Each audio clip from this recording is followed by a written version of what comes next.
the sun when it rises in its strength. So we'll be on God's people who dare to love him. They will mount up like the birds on high, and none will go weary of the joy you bring. Everything you do is in time, like the day you saved our souls. Everything we feel is for a while. This you made us know that you love us and you handle us. Never wanted to let go one of us. Love us and you handle us. Never wanted to let go one of us. You love us and you handle us. Never wanted to let go one of us. Love us and you handle us. 'Cause we are something good, something right. You are something special in my life. All of my days, I want to praise you with every beat of my heart. 'Cause I know that your word is true.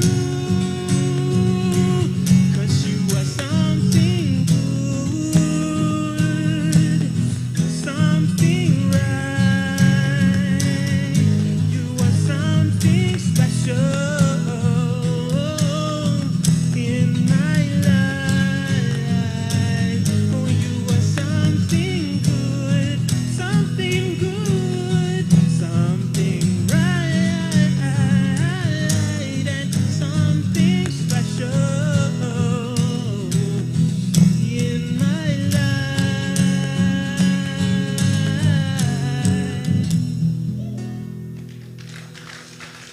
God bless you.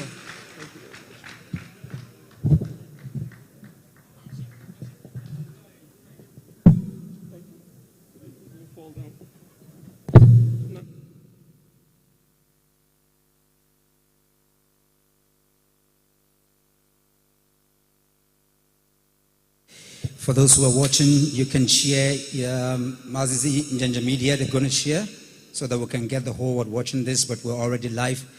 One more time, put your hands together for Bemsa.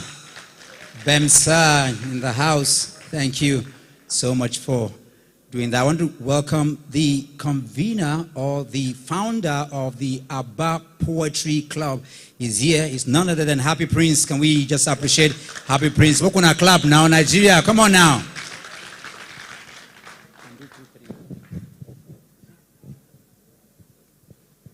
Good afternoon. I want you to turn to your neighbor and say, "Let Nigeria win." I can hear you. Now, I want you to tell from the way your neighbor has said it, if they mean it. So can we do that again? Let Nigeria win. Maz is not saying let Nigeria win. So can we do that again? Let Nigeria win. So, whatever issues we have as a country, as a people, it is because we have refused to give our victories to our country. Because we still see ourselves and our tribes or ethnic nationalities as supreme.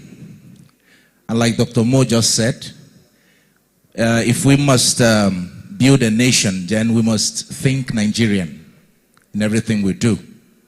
It begins when you leave your house, how you behave at the traffic light, how you behave at the toilet, even if you have to go and ease yourself now, because it's in the little things that we do. Because sometimes when we talk about patriotism, we think that it's just it's one big thing. No. Patriotism is those little things that you do. So you use the toilet, you flush it. That is also patriotism. So that is also letting Nigeria win. So this afternoon, I want to tell a story, and it's about a country. There is a place, there is a people whose condition defies logic, full of promise, full of pain, land of desert, land of rain. For look this way and she makes us proud, but look that way and she forces our hand, a place of deep contradictions, So, how can you sort them out? How can you solve the puzzle of an ego that scratches around in the dust, of a giant that crawls around on its knees, so tall in talents, so short in exploits? How can you square this circle? How can you straighten the crayfish condition bent? Tell me, tell me. I see a man sitting at the corner, writing our story in blood. His hands are red from dressing canvases with the blood of the innocent. I see women screaming, "Bring back our girls!" But the eerie whisper of Leah Sharibu still haunts the night. I see a light shining off hill, a bright light, but it is wrapped in darkness. I hear my eyes whisper a thing to my ears. We call this place Nigeria, where the people all sit in darkness, pushing and cursing each other, starting tribal wars. Now, all of us are burning. So I climb onto a podium in the arena and stand like Fela, like Christy, like Kimono, like Majek, like Okosun, like all the prophets of old. I stand to see. I see our past and the darkness that holds it. I see our present and the darkness that grips it. I see our future and how it can come. This is how our future can come. This is how our future can come. If that civil servant with a chance to loot, steal, corrupt, and cut away can choose instead to stand and say, "Let Nigeria win." If that judge, mobbed by threats and bribes, to free the guilty and imprison the innocent, to twist the law to the will of power, can choose instead to stand and say, "Let Nigeria win." If the legislature, with a chance to spend billions on crooked elections, can choose instead to stand and say, "Let Nigeria win." If the executive, with its finger on the trigger, ready to gun down peaceful protesters, but willing to sit down and talk with bandits, can choose instead to stand and say, "Let Nigeria win." If you and me, united by country, divided by tribe, with a chance to run this country down, can choose instead to stand and say, can choose instead to say as one, "Let Nigeria win," then you will see that markets will flourish in Obadibo. Graduates will find jobs in Obibo. Farmlands will grow safe in Ejebibo, and peace will return to Alibo. Then you will see that the rains will fall in the savannah, the grass will treat the Sahara, guns will fall silent in Zamfara, and peace will return to Nigeria, to this country, to this nation, full of promise, full of pain, land of desert, land of rain, and all it takes to break the jinx, to say to the eagle she can fly, to say tell the giant he can stand, to straighten the crayfish condition bent. And all it takes to break the jinx, to break our chains and set us free, is to dare say no to injustice and let Nigeria win. Let Nigeria win. Thank you. The next piece is titled "The Ordinary Man." Are there ordinary men in the room? Okay, there are no ordinary men in the room. Me, I'm an ordinary man. No. Is there an ordinary man in the room? You know, in 1999, in the 90s, when we were still kids, when I remember one of the episodes of Newsline that Frank Obaze, the presenter then, when Newsline was Newsline, you know, he walked through the streets of Lagos looking for the common man, and he never found one. So he would meet somebody and ask, "Are you a common man?" He said, "No, God forbid, I'm not a common man. It's not my portion." But you know, the funny thing is that nations are built by the common people. The Britain, the America that we talk of today, were built by the common people. It was the common people who fought in the American Civil War. It was the common people who led the French Revolution. So without the common people, there's no nation.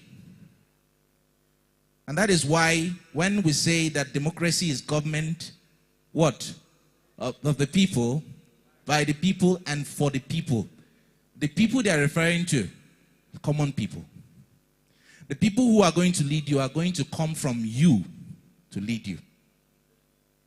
So what it means is that whatever the common people allow, and when we talk of labor, of course, it is the common people who make up labor. So it is not a term that denigrates. No, it does not denigrate. Are you getting what I'm saying? It is not a term. It's not a term that talks you down.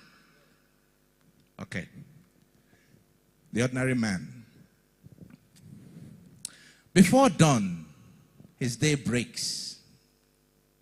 Beside a loving wife, holding delicate newborn in hungry arms, her beauty weak and pale. On muddy floor, the rest of their 12 lie, an army of yawns, praising hunger for foodless days. In one room, poverty has forced his world to live, die, wake, exist. Hope in hand, he hits the streets, racing from menial to menial, showing God reasons to bless. Then like clarion, a rally calls, the big politician is here. The big politician is here. The big politician is here. Men at attention stand, waiting for what may fall off his hand. Agenda, agenda, agenda. Agenda, agenda, agenda. Agenda, agenda, agenda. All he says, all he screams, fresh promises he brings. For the blood of their votes, the same the dead the son to get. But applause here, there, everywhere. Bewildered he turns, waiting his eyes at light, his ears too. For up his chest, his hands clapped. Confused, he turns and walks away home to the ones who truly matter, his family, the ordinary people he leads like an ordinary man. Thank you.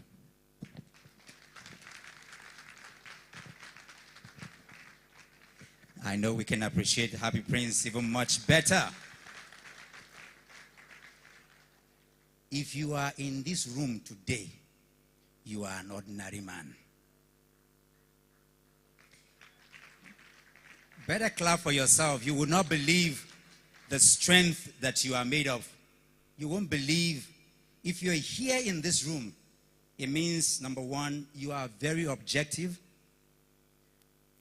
You are very decisive, and you are fearless. Because some of the people who you look up to and think don't even have the courage to walk into this place. But in a few minutes and moments from now, you will even begin to see a mirror of yourself and understand the parable that I'm alluding to. Because there is a generation to lead. There is a wave that has already been awakened. That energy will never go to sleep again. I know that this grammar is too much, but sometimes it's good to just have it for the record because people are watching from all over the world what is happening here. As we speak right now, some people can't even cross Nyanya. I remember exactly a couple of months ago when we led the protest, not against any individual, not for any individual, but holding our institutions to account. And while we stood in the Unity Fountain, people were told in Gwagwala that don't go there, they stop people from Buhari and everywhere. And I got on the truck and I said, we are here. You could feel and eat the fear, the palpitation, just like many are feeling today as we are right here. And I remember what I said when I got on the truck, that God forbid, the day that we cannot come out in our own country to speak truth to power like we're doing today, then that day should never be born. That day should never be born. Dr. Peter, it's good to have you here today. Please help me appreciate Dr. Peter. Let's acknowledge him here. Thank you, Dr. Peter. We'll be coming up now to go into the agenda. For a while we're here, we're already at it. But if you hear what I said, the old order are so sure about one thing. Like your father, like your grandfather. You know, when people have experience in something, they do not believe that change can ever happen. Change, I mean in terms of altering what they already know, because they have experience. But again, change is the only constant thing. And out of the energy that has already been awoken in this side of Global South, things are going to change. Today we are here to talk about democracy. We're here to talk about the judiciary. We're here to talk about the protest and the in-between. This is what we're here to talk about today. If you have the courage, put your hands together. And our first speaker will be speaking to us in just a short moment, all the way from the United States of America. If we're ready, let the screen roll. Dr. David Ogula. Please put your hands together. Fellow compatriots, I am delighted at the opportunity to discuss a crisis we're facing. I am particularly delighted to be in the midst of people I consider some of the best and brightest minds to have come out of Nigeria since independence. Since independence, in my mind, provides an important context to advance this conversation. But I will not bore you recounting the history of Nigeria, because that's not the purpose of this conversation. Let me begin with an anecdote that illuminates the crisis that we're facing in Nigeria today. Imagine you're afraid of flying, and you only fly because you have to. You suppress your anxiety and fear of flight. You board a plane to wherever your destination may be, perhaps to Abuja. The plane's doors close, the plane is pushed out of the gate, and the pilot taxis steadily while flight attendants demonstrate safety procedures which you listen to uneasily, while at the same time saying your prayers under your breath. The plane turns and comes to a stop at the start of the runway. Then the engines roar and the aircraft thrusts forward and starts to take off run. Gathering speed, your breath racing, and your prayers instantaneously gather speed, perhaps at the same rate as the aircraft. The aircraft lifts up, and the rooftops in the surrounding neighborhoods become visible as little humps in the shrinking surface. Suddenly, you realize that the aircraft is not gaining altitude. As a passenger on board that plane, what would be going on in your mind? And more seriously, imagine you're the pilot. What would you do? As a passenger, you have a few options other than to ask God to save your life or accept you to his glory. But as a pilot, what would you do? Even as a passenger, would you be calm and ask for refreshments to be served? Or as a pilot, would you ignore the tragedy you're facing? Or would you recline and bask in the fact that your plane has not gained altitude and that you, your passengers, and crew members are about to perish? Would you sip a glass of beverage in that moment? Again, what would you do? No one will doubt how frightful such a crisis situation is, though the story may sound extreme and perhaps have no parallel in real life. There are real-life cases. On January 9, 2009, Sully Sullenberger, the pilot of US Air Flight 15491, dished his plane on the Hudson River. Sully Sullenberger's quick thinking, crisis management instincts, his knowledge, skills, and action saved all 155 passengers and crew members on board that plane. After he dished the plane on the Hudson, water began entering the plane through a hole in the fuselage and through cargo doors that had swung open from the impact. So as water entered, the flight attendants urged passengers to move forward, climbing over seats. One passenger was in a wheelchair. This incident occurred in the winter, where the air and water temperatures were about 19 degrees Fahrenheit or -7 degrees Celsius. and the air temperature was just 41 degrees and 5 degrees Celsius, respectively. Finally, Sullenberger walked the cabin twice to confirm it was empty before he disembarked. My fellow Nigerians, our country is in a crisis, and all of us are pilots in that plane called Nigeria, a plane that for many years has failed to gain altitude and stabilize at a cruising speed for advancement.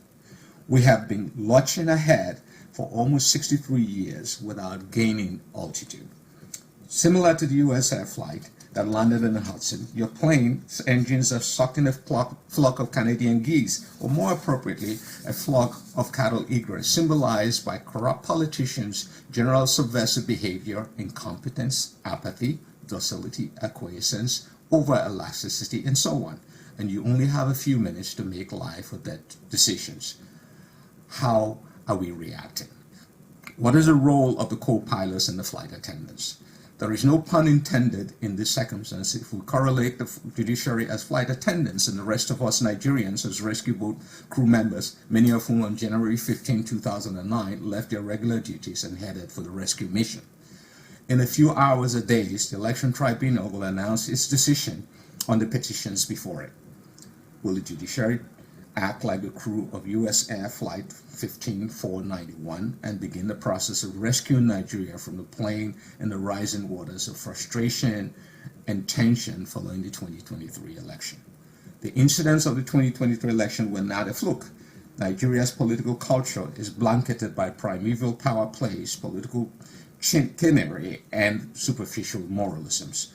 What we witnessed during the 2023 elections were heightened versions of the way elections have been conducted in what we call a democracy in Nigeria. Rigging, vote buying, compromised electoral officials, violence, and even murders. The establishment class have only become more adept in their ruffian politics, and they enacted their act brazenly and dared Nigerians to act.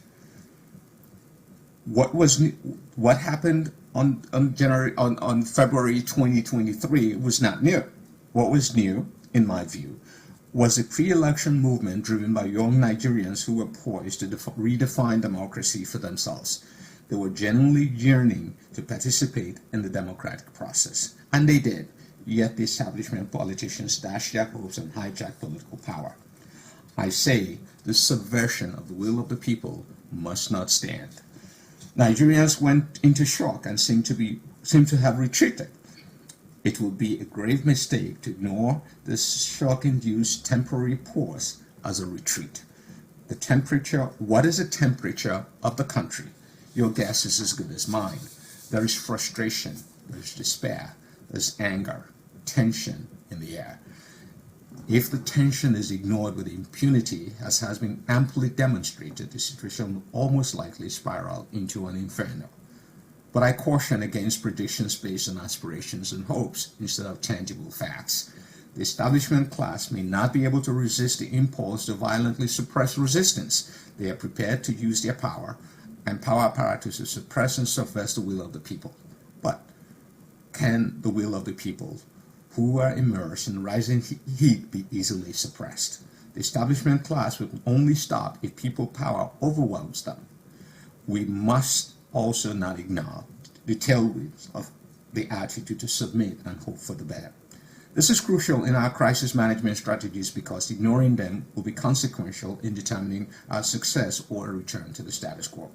The BBC report on the 2023 general elections concluded the following. The first cracks have undoubtedly emerged in the old order that young Nigerians are trying to pull down.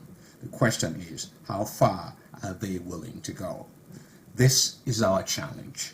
What do we think is the temperature from the heat caused by excruciating poverty, suffering, and hunger? How long will it take for the heat to push people into the point of a heat stroke? Would the judiciary ignore the rising heat and the possibility of a nation collapsing from the heat stroke of suffering? Nigeria is in crisis, and crisis calls for an appropriate and timely crisis response. If you know a pilot was drunk or an aircraft engine was faulty, would you, as a pilot or a passenger, fly calmly and leave everything to Providence? What if you had an incompetent pilot or an impostor as a pilot? What if you knew the pilots were unfit or uncertified to fly a plane?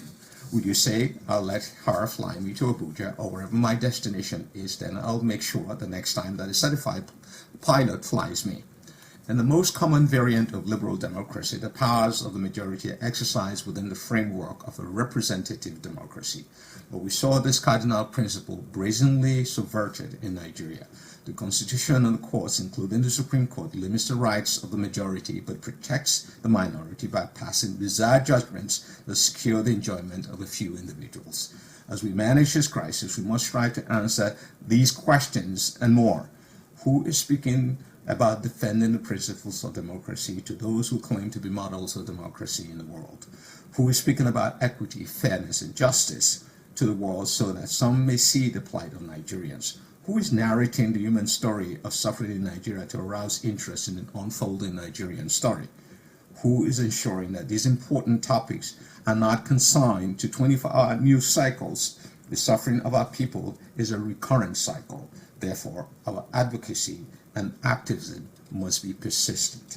My fellow Nigerians, I rely on words because it's a powerful medium of expression for human thoughts, and its power to influence, though somewhat diminished, is still potent. But its potency can only manifest if those influenced act upon the words they have heard. If your words don't move me, why would my words move you? In closing, I say the voice and power of the myriad youth should not be ignored. The task ahead is for the judiciary and all of us to ensure that they get the opportunity to build the Nigeria they desire and deserve. Thank you, and may God bless our works, energize and move us to execute the tasks that would need to rebuild a new Nigeria. Thank you once again. Goodbye. I thought we can do much better than that. How many of you were listening to that intently? Intently. Thank you so much. I hope and I know you're listening, Dr. David Ogula, all the way from the United States of America. One of the things that makes us the greatest of humanity and of all black people on the face of the earth is the fact that everywhere you go on the face of the earth, you know, sometimes we say it jokingly, but honestly, it is the character of who we are as Nigerians. So anywhere you go and there are no Nigerians, pack your load and what? And check out, because that place is not a place that human beings can live.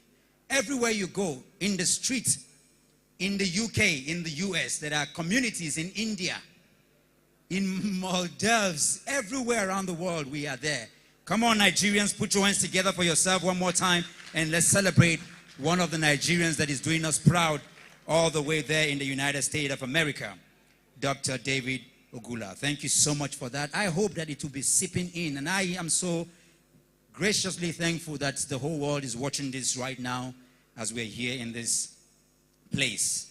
I would want to quickly just acknowledge the presence of Chief Comrade Peter Ame right here. Can we celebrate him? One of the chieftain of the Labour Party is here. Thank you so much. Thank you. So good to have you here. And also to my left, we have a youth leader, one who, you know, this is the beauty of our gathering today. So we have a chieftain of the Labour Party right to my right, and to my left is a comrade. Comrade Kalgu is here in our midst, a veteran in the PDP. Can we appreciate him? Come on, Nigerians. Appreciate him. Thank you. A youth leader. He's going to be talking to us too. And yes, a comrade, a true obedient to the core is here. A fearless, crazy one also. Mazin Namdi. Can we appreciate him? Appreciate my brother and friend from another mother. And we also have Namdi Hioma in our midst. Can you stand up? Let's recognize you. Those who have been doing things behind the scene like each and every one of us. I just want to quickly do that because they'll be coming up to talk to us here today. And yes, who better to get up on stage after Dr. David, a woman who flew in just to have this meeting with us. She doesn't live here. 30 years in the United Kingdom, but will come down to get on the street. A mother whose children have schooled and are everywhere around the world, but is completely restless until Nigeria is free. Ladies and gentlemen, help me receive this fearless, objective mama, lady. I used to tell her that you are completely an Oyibo, but she's here today. She's going to be speaking to us. How did your name escape my mind now? Very good. What's your name again? Ndidi Mbagu. Like I mean it, I had a brain freeze. I'm not Joe Biden, but truly, can you appreciate this lady? Hello, everyone, and good evening. Welcome to this Nigerian debate. Can you hear me? I am very happy to be in your midst this evening. So I'm just going to go straight to the point. I'm just going to read out what I have here. So if you listen carefully, you'll be able to get one or two things from it. Okay. So in the recent coup in Gabon, President Ali Bongo Ondimba was heard saying, "Call friends, make noise, make real noise." Can you hear me? Are you making noise?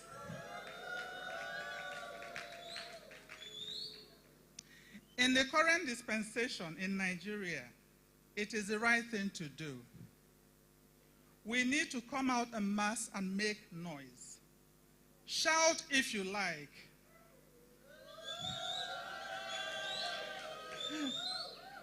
Hit your pans and pots if you want.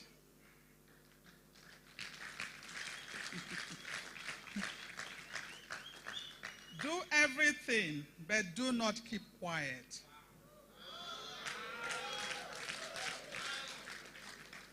We must not keep quiet in the face of this injustice. If Martin Luther King kept quiet and said, "You go better," Obama wouldn't have walked through the White House as the black president. If Mandela sat in South Africa, de Klerk wouldn't have been standing, we wouldn't have had a standing ovation for de Klerk for ending violence, rape, and apartheid in South Africa. If Indira Gandhi or even the entire Gandhi family did not shout, India would probably have been extinct by now. Africa is the richest country, the richest continent in the world in terms of natural resources. Yet we remain the poorest. Why? Why is that? You may ask. The reason, my friend, is very simple. That is that we have kept quiet for decades. We have not made enough noise to dislodge the bone in our throats. We allowed it sit, choking us to death. We have done this for more than 6 decades, following our independence. Africa must arise. We must rise. Nigeria must hit those pans and pots. This is the time for us to do that. Women, let's fight the future of our children. Let's fight for the future of our children. Men,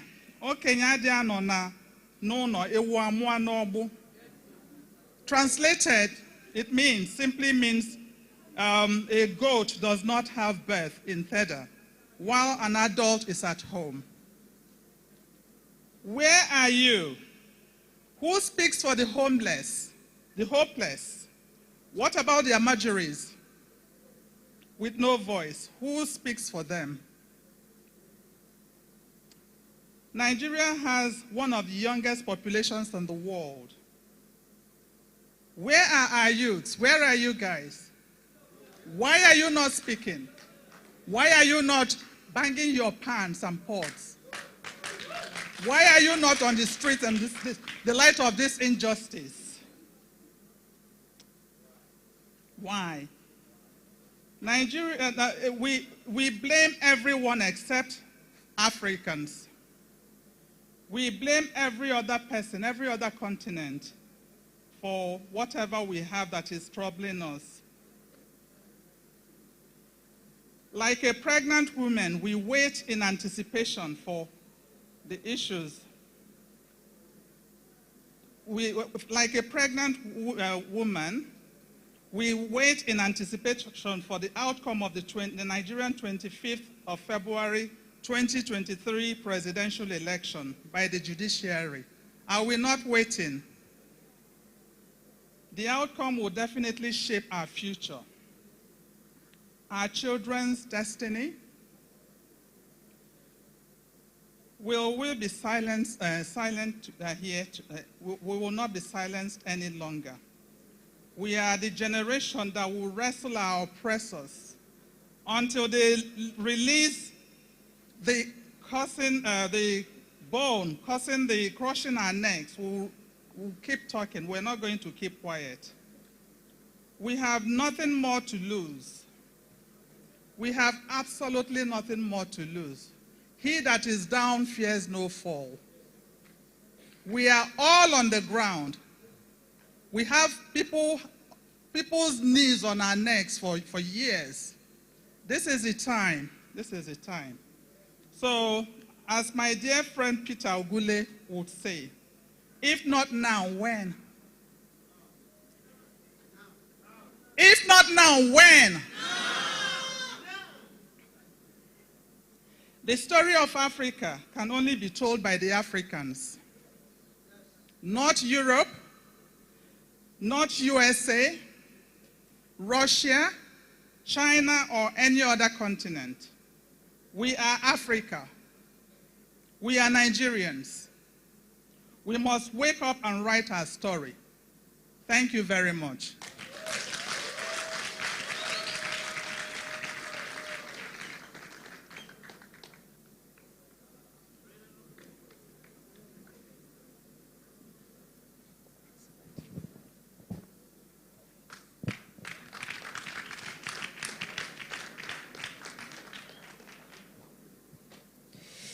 I'm sure we can do better than that, much better than that, much better than that. Feel the energy, feel the warmth.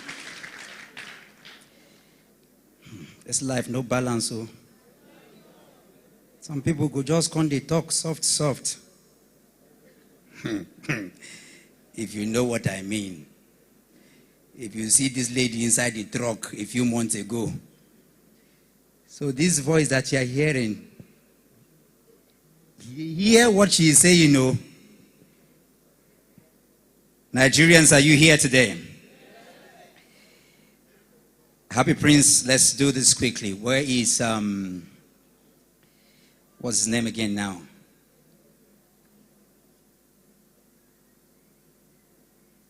What's his name? Kish. Okay. Kish Roland, are you here? Please come up stage very quickly.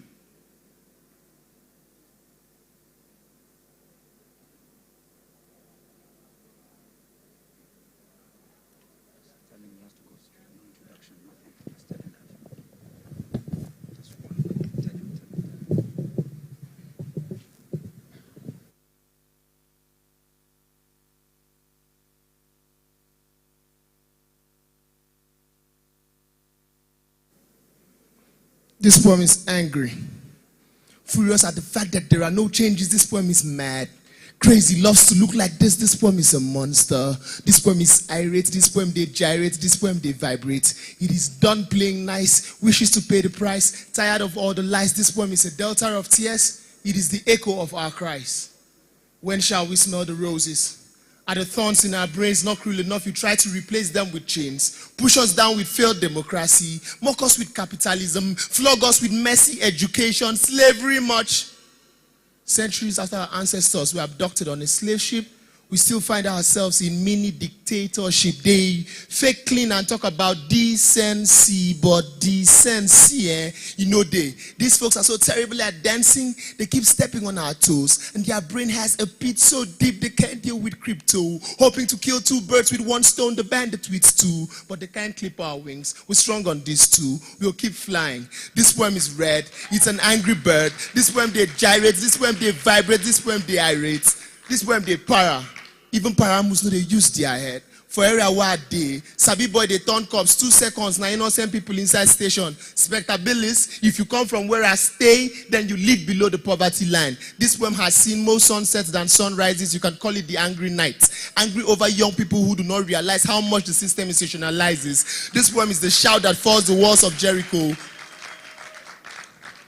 This poem is the shout that falls the walls of Jericho, the stone that kills Goliath. This poem is a dream. Add the king to Martin Luther, the Oba to Obama, and still finds the time to add the hit to Hitler. If mockery is a gun, the Twitter tech team and Nigerian tech team meme is the trigger. This poem is a bullet, set to destroy the pillars of injustice, shot at the crooked system and its evil forces. Check below the lights. You'll discover a bunch of innocent corpses. Decisions are a luxury meal we can't eat. This poem is our invite to the table. We are tired of gnashing our teeth in anger. Some brothers have become vampires, some werewolves in sheep clothing. This poem is a traveler. It realizes that freedom is a journey, so it'll find its way to new bodies. This poem is the sun, breaking free from clouds of rain, switching like reciprocals. Glory to the brave and down with the chains. I said, glory to the brave and down with the chains. This poem is a muse, dressed, laced, and versed with anger. It is prayer, it is fasting, it is binding, it is casting, it is a song, a scream, a speech, a dream, a tweet, retweet, a chase, purchase, a bite, a smite, a spite, a night that fights for a right to freedom.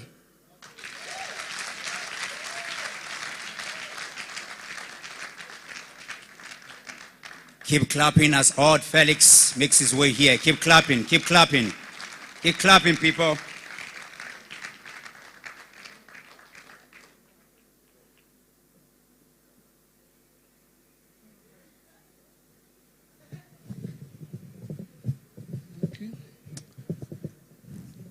If you hear say I dey offline, no be say I dey depressed, no be say I take break from social media, I no gree buy data.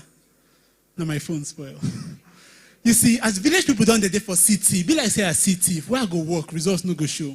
Results no dey climb stage, be like the insects don't chop the ladder.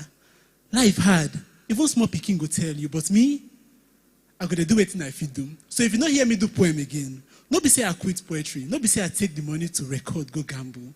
Now the studios, they're on strike. You see, not be every better way. Sometimes man get to find them own way. Even sheep, them get compass. With them, you go feed them make a go, no compass you. As I get hand, I not go put my destiny for your own now. So if you say I don't die, not be say I commit suicide. Now nature talks say you don't do and a person kill me. As they breathe, they go, I got to do everything where I feel do to make me and my country better. I go be my pilot, my captain. And if nothing come work, make it don't be say me shut the office door. Make it be say I play my part, but condition carry the cup. So if yes, I no do again, no be say I no one do, no be say I don't give up. Now the end don't reach.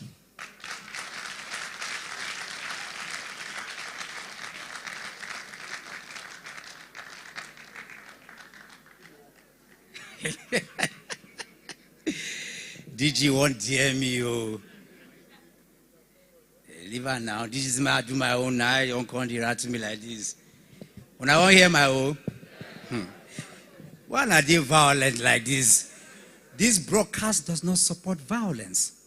Okay? For those who are watching, these people that are here are very violent, but this broadcast does not support it. Are you ready for my violence? I don't think you are. Isn't this beautiful? I mean, because we're coming to it. It is not my word.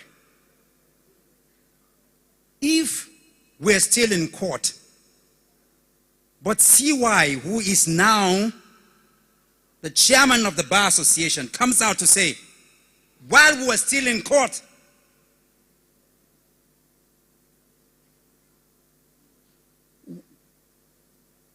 I mean, I'm perplexed, speechless,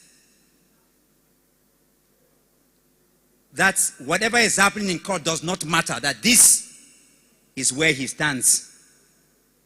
Why can't you speak your mind? Somebody get Nigeria past you? I wasn't going to say this until my brother spoke to me. Now, there are several people that are supposed to be here today. Not that we need them. You know what I'm talking about. But we reached out to them and they were like, okay, we're coming to give speech and talk. And one of the Nigeria's oldest serving general. So that I want to see if you are going to run out of this place now.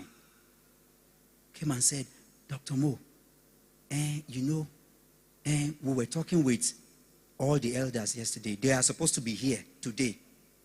No, I mean, PO was supposed to be here. That's what we're saying. And that they will not be here because they blocked Nyanya. May that day not be born. Are we violent? Not in the history of Nigeria. EndSARS was just 11 days. For 7 days we protested here. Not a single soul was lost. 70 days we were on the streets. We went to the American embassy. We went to EU. We went to INEC. We went to ECOWAS. We went to National Assembly. They were going to bring down the gate. We said, no.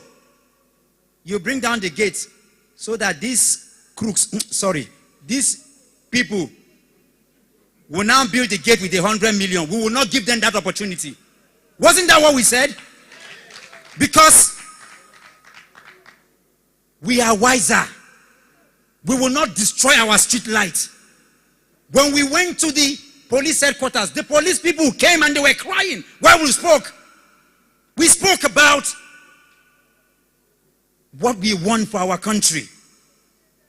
We've traveled around the whole world. Like Ndidi rightly said, how can we be? Abuja has more gold, probably more than Ghana. But we have nothing. And then somebody says, do not speak, be afraid that they block road. That somebody said that day has not been born. That day has not been born. Dr. Seloka is here. I want him to sit right there. Let him come. Please, ladies and gentlemen, welcome Dr. Seloka, and Honorable Ambassador Kesh also in the building. Let's receive our elders.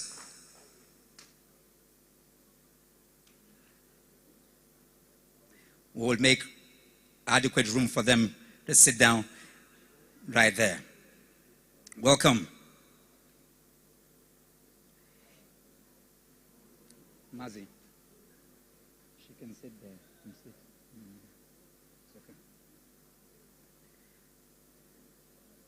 okay. And I'm so glad that even while speaking, you know, we have the echelon of the Obidadi campaign team coming in. It means that they are also, it shows that we have some shoulders that we can fall on. Do you understand what I'm saying? And the whole world is hearing this. I reiterate again. 70 days non-stop, 23 days on the ground, not a single soul. It has never happened in the history of Africa. Non-stop. Because it is our land.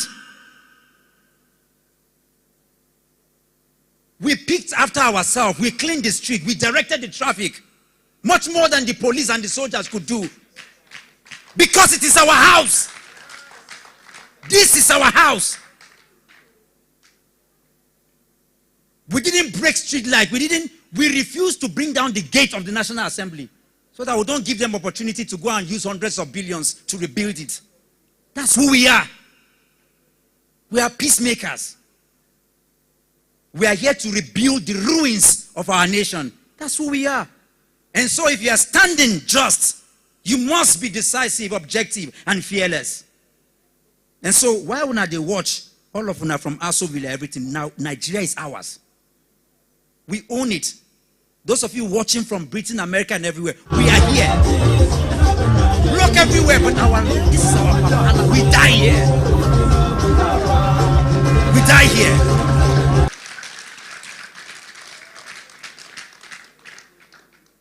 I am sure that even the judges, their children are talking to them to stand on the path of justice. There is no time in the history of humanity that an election has been this digitalized and televised.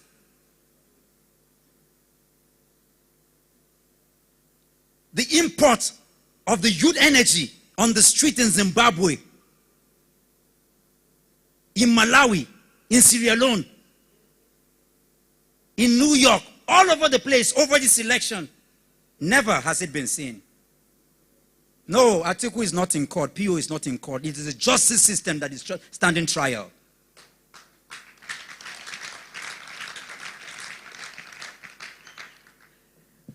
And we know the fear, because we are standing and doing the right thing.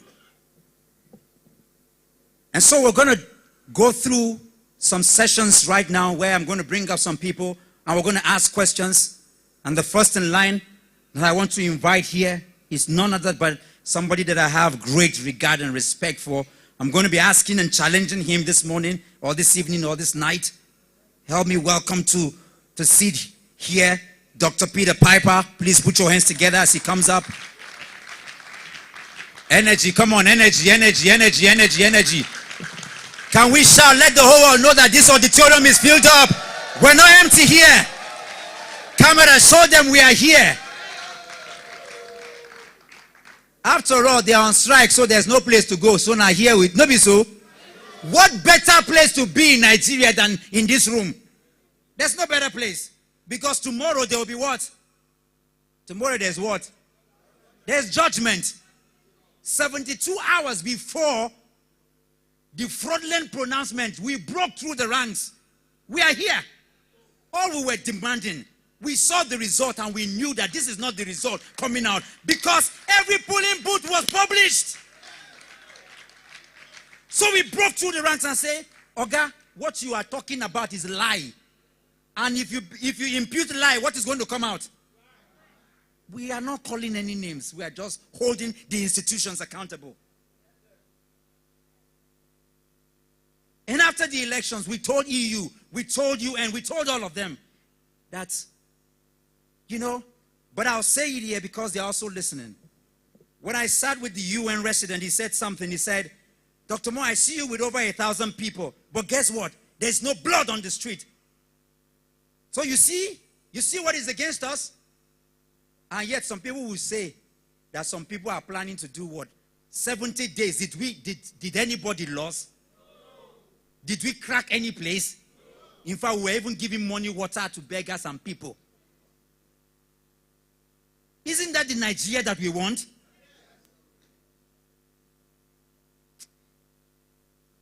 And part of what we are going to do, we will penetrate every institution. What I mean is that the good people will go enter police, will go enter DSS, will go enter INEC, will go enter everywhere. Because if we don't enter, bad people wait there, go continue. So when they told me a few weeks ago, I went to UK, like my daughter would say, to go for a rest, 12 months of working. Jakpa, me, Jakpa. Jakpa. No, those of you who want to Jakpa, we will help you to go. Like I told you, we'll help you. But this place, we are here. We die here. Because we understand that there is too much at stake. And I want to bring another young, dynamic leader in our movement. Is the DG of the Big Tent. Malam Ibrahim Abdul Karim is here. Please. And I know that some of you that don't understand Hausa, zaku ji yaran sosai, zaku gane me muke ciki a ciki yau. Kun gane ko? Even if you understand, ka ce kun gane ko? Yawwa shikenan gama tabas. Haka.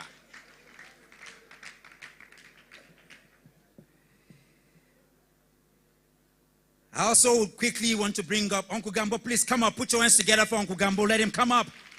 Let him come up. Let him come up. Also another young leader. You see, we are here today. You cannot say it is.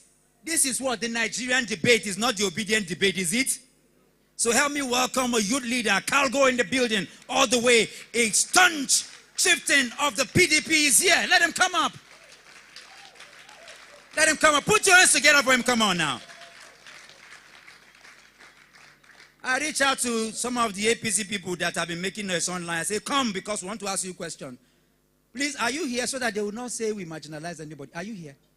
Please, if you are here, all of you that, please, you can come. We are here. Because you are going to talk to us here so that the world can hear.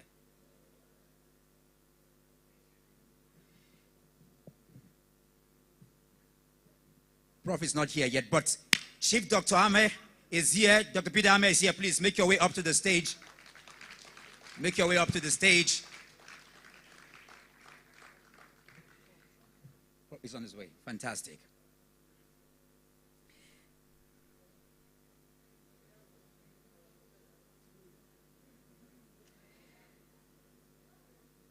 And I'm going to ask because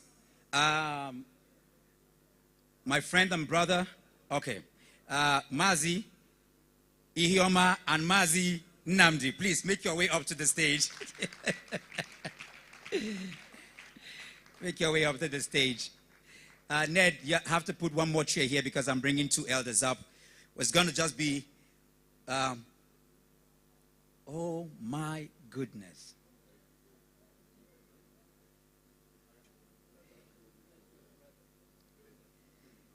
Help me. I need put one more seat here. That's what I'm doing. I want both Mama Cecilia, please. Mama Jigi Jigi, please put your hands together for her. She comes up. And also, Mama Door to Door is here. I need two more seats. You know, Mama Door to Door, come here. And I need... Okay, let's have that representation for that. Let's have Indidi Mbabu, please come here. Come here. Come here. Mommy, sit down right. No, I need you to sit down. Yes. So the woman will sit here. We need one more seat because I have to bring up Ambassador Cash and also our leader.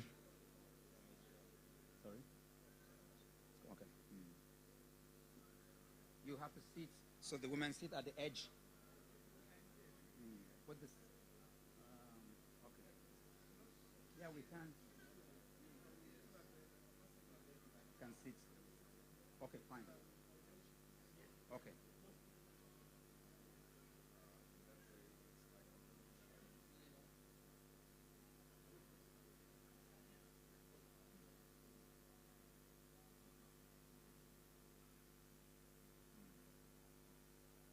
I think we're okay.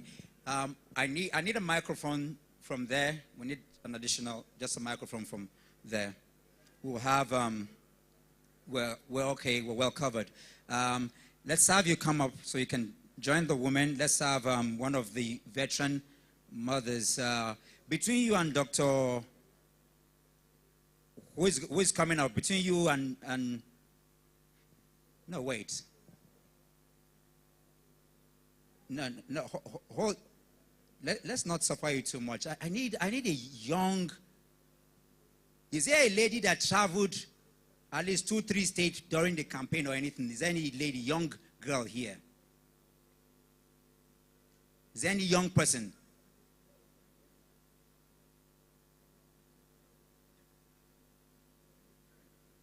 They are shy. It's okay. I just need Maureen. Come up here. Come. No, it's okay. Just leave. She'll sit here. Please put your hands together for Maureen. Come.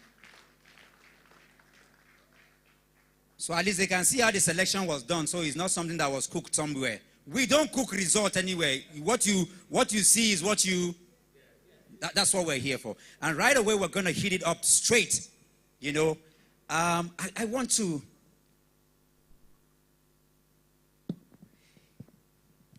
Do we have any lawyer amongst us here?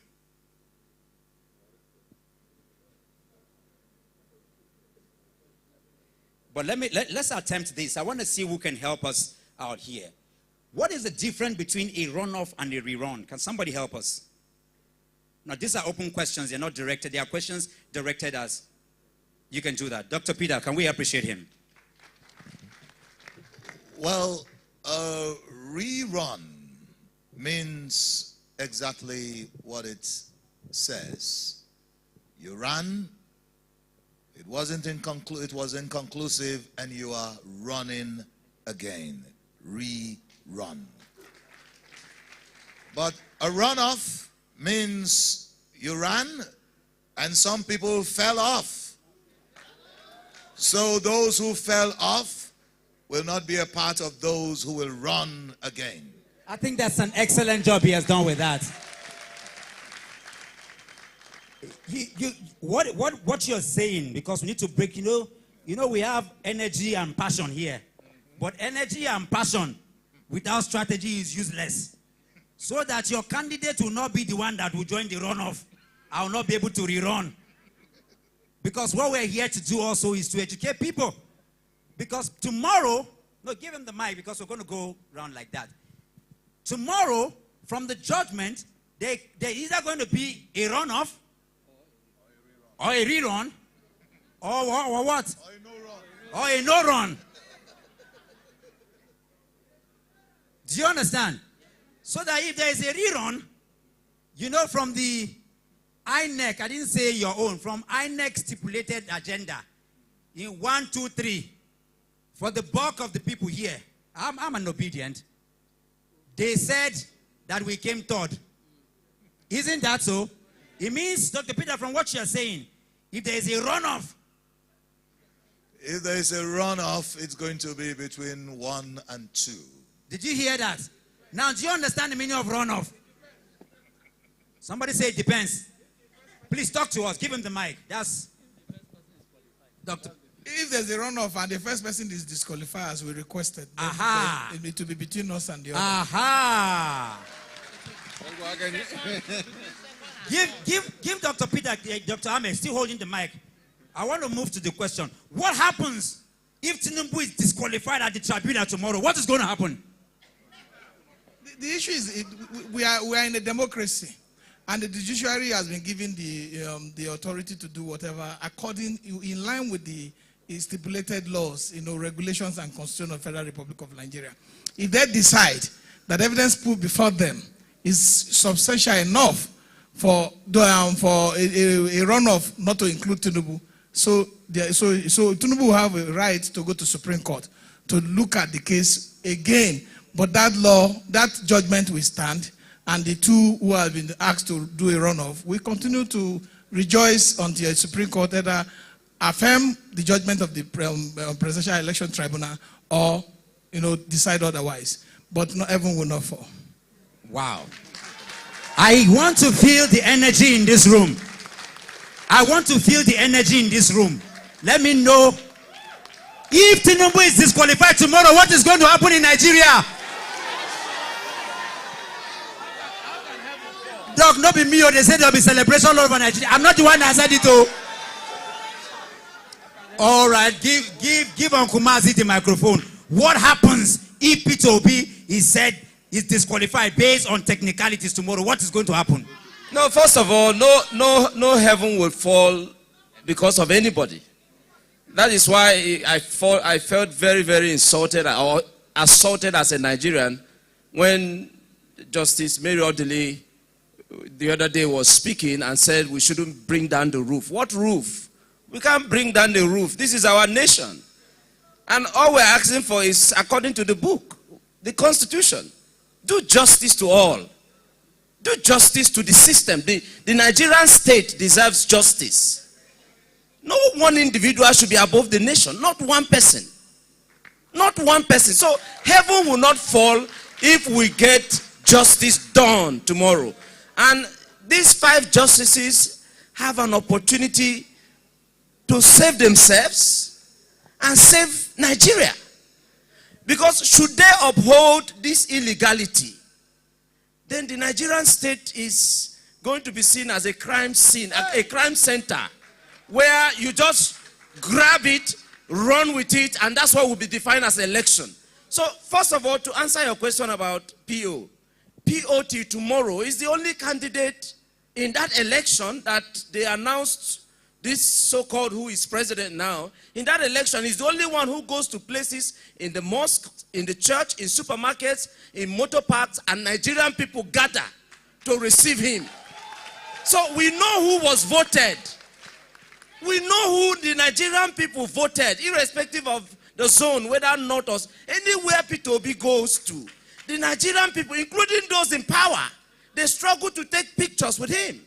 He is the legitimate candidate that won the election. So, however, should our Lord Justices, the 5 of them, decide otherwise and say, oh, like Justice Odili attempted to do, you know, because as far as I was concerned, she was acting a script. Of course, if you observed thoroughly in that outing, there were moments she wobbled because she was veering possibly off the script. That script won't work. No, it won't work because we, the Nigerian people, first of all, we own the legitimacy. We, the Nigerian people. And anybody who thinks that under this democratic dispensation that we can be gagged, that the Nigerian people can be stopped from expressing whatever their displeasure towards the system is, then they are joking. Wow. No, it's a joke. It's a huge joke. Wow. This is my country. Thank God you went out there to rest. I will not go anywhere to rest. Here is home. Here is home. If I can't rest here, then this is not home. Wow. All my life. Wow. And hear this. I said this with every sense of responsibility. All my life, I'm 46 years old today. I've only left Nigeria 3 days. Wow. Only 3 days, all my life. Wow. Where did I go to? The place where the Aburi Accord was signed. That's where I went to. I went to sit down there and feel the pulse of the founding fathers of this nation. So our Lord Justices need to understand the spirit behind our corporate existence as a people. This is an opportunity for us to institutionalize the system that would work for all. Wow. Or we promote a system that will be defined as plutocracy, which is government of the rich, by the rich, and for the rich. Wow. If that's what we want to practice here, fine. But if this is the democracy as we want, then they are joking to think that they can gag us. One more time. Come on, appreciate. Our Lord Justices will do justice. Wow. Should they not do justice? Well, unfortunately, they themselves would have been the ones that have defined for us that Nigeria is a chaotic place, a crime scene where during the election you don't need to be peaceful. You don't need to follow the books. You don't need to obey INEC. All you need to do is on that day grab it and run with it. Wow. That will be a sin. Wow. Thank you. Thank you.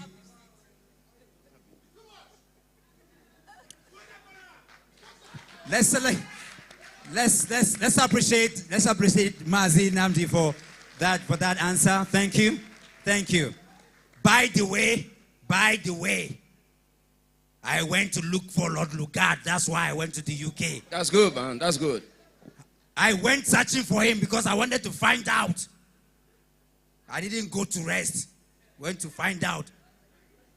How he joined this place with Flora Shaw, Northern and Southern Protectorate. That's what you went to find out. I want, to see him and thank him, really, because Lord Lugard did something beautiful. You don't know? Beautiful. And Flora Shaw, we have to thank her for life. Before you came, you know, Niger is from the word nigger, which means black. Dark area. Dark area. Even white comes from what? From darkness, from blackness. So we are the black people. Gold, uranium, everything that is good comes from what? And we were named after the most beautiful thing that can ever exist in humanity. Black people, we are the same people. And also, I wanted to ask him how he knew. The reason why Nigerians are the most industrious people, because we were formed out of trading. This is a trade center. Slavery, trade, this is the trade center. Yeah. You know, some people make a joke and say, look at you people. Is it not just, do you know what it means that trade? Has money ever joined you and somebody? It is money that has joined the elite class together. That is why they don't. Do you understand? White supremacy, it is the sweetest thing that has brought us together. And River Niger is the spiritual river. We are spiritual people. We are, you know, you see, if you say you are Mami Water people, you think it's a joke. This microphone is Mami Water. It's just that they used it well, but came to disrupt us. So we are born out of blackness. We are black people. industrious people. That's why anywhere you throw Nigerians, they take trade. Everywhere. Everything all over the world. So one more time, appreciate Lord Lugard. They didn't do, if God has destined you for greatness, even your enemy will call you your real name. Yeah. So I wanted to see him, but also I would have conked him small, you understand? But thank him. So, by the way, I just said that to say that is why I traveled. So 1-1. It was 1,000,001 before. It's okay, bro. All right. All right.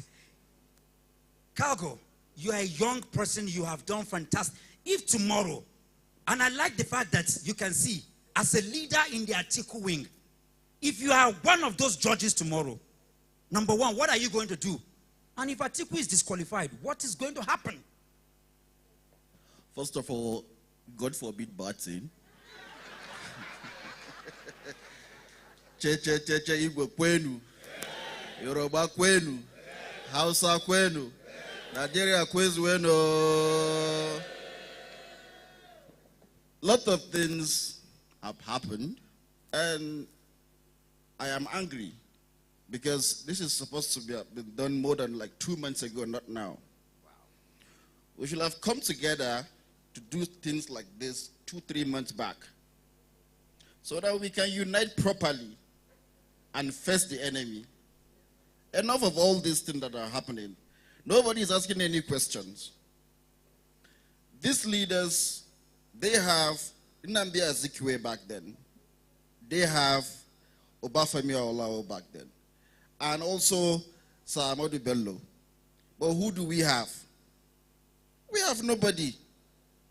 These are people that build a better bridge for them to cross. But we have nothing. If Atiku is disqualified tomorrow, I don't want to talk now, but along the way I will talk before the programs end. It's not even going to happen because Atiku won the election, and we know what happened. We have all the records. They go around, all the Abado boys making noise, all sort of nonsense. Sorry to put the word nonsense, but we're going to just watch and see what they're going to do tomorrow. And nobody here. Is there anybody here that read the Constitution here? The question is, if Atiku is disqualified tomorrow, what is going to happen? It's a straight question. It's not for you to say whether if he's disqualified. We've answered that here for Tinubu, for Obi. If Atiku is disqualified, what is going to happen? A lot of things is going to happen because enough is enough. We're not going to take it. We're going to watch it. And then we're going to take action on it because we know Atiku won his election. So we're going to stand for our rights, and then we're going to protect our votes. Thank you. Thank you. I thought that deserved an applause. I mean, he's answering the question, right? Yeah. I want to ask Ibrahim Abdulkarim Malam, who will be the umpire if there is a rerun or a runoff in this election? This is very tricky because I don't know. Gambo cannot be. I cannot be. And the INEC that we took to court, I don't think, because the indictment is on who? And so I think we can do something better. Maybe they can do, we have a lot of books. We can go through our edition and check and see if we can sack some people and see if we can have another. No, but as we speak right now, Professor Yakub Mahmoud is still the chairman of INEC in Nigeria. The whole world is watching us here.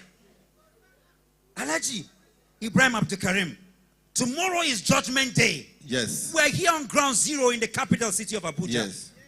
There is going to be judgment tomorrow. Yes. If there is a rerun or a runoff, who is going to be the umpire of Actually, it's not going to be INEC of Yakubu. We Nigerians will come out. It's not going to be him. Dr. Peter, can we hear you? It's not going to be. Well, if we insist that this is not a banana republic, then we should really behave like we are not in a banana republic. If you are in the university and you fail an exam, what happens? You go for a receipt. So I don't see why we are all so frightened about this. We have the INEC chairman, and his name is Mahmoud Yakubu. So if he failed, and if the judicial system thinks he failed, then he should go for a receipt. And secondly, let's look at this dispassionately. Constitutionally, who appoints the INEC chairperson? Your constitution is so funny, and you're sitting here applauding Mo when he keeps on praising a criminal. You know, Mo has said beautiful things about a man that I know is a criminal. And you know the man, and they taught you a wrong history. And that's why my friend Mo traveled all the way to the UK searching for a criminal named Lugard, who criminally brought together people who have no cultural or ethnic ties together.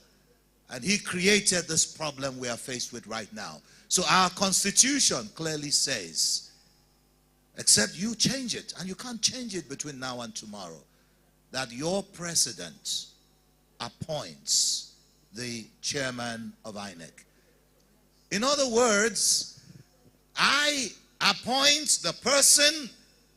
You know, it's like Man U and Chelsea is going to play, and you tell the coach of Man U to appoint a referee. What were you thinking when you were writing this? So we already have an INEC chairman. His name is Mahmoud Yakubu, and I think he should conduct it again while we write his history for him. Thank you very much, Doctor. What I'm trying to say is very simple. Somebody come up on television or and tell me he is going to grab it and run with it. So what I'm telling Nigeria is that if you see things that are not well written in the Constitution, it's right for us to sit like this and make sure that we change that what is affecting us so that we can do the right thing. We can't be complaining of things since 1960 and also always see it. That's why when Ndidi came on here, she said what? We should keep talking. Let me tell you what happens today.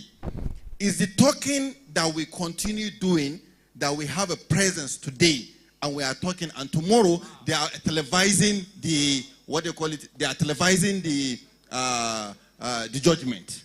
If we keep quiet and make reference to the old system and the faulty things around us, then they are going to keep on riding on what they are doing.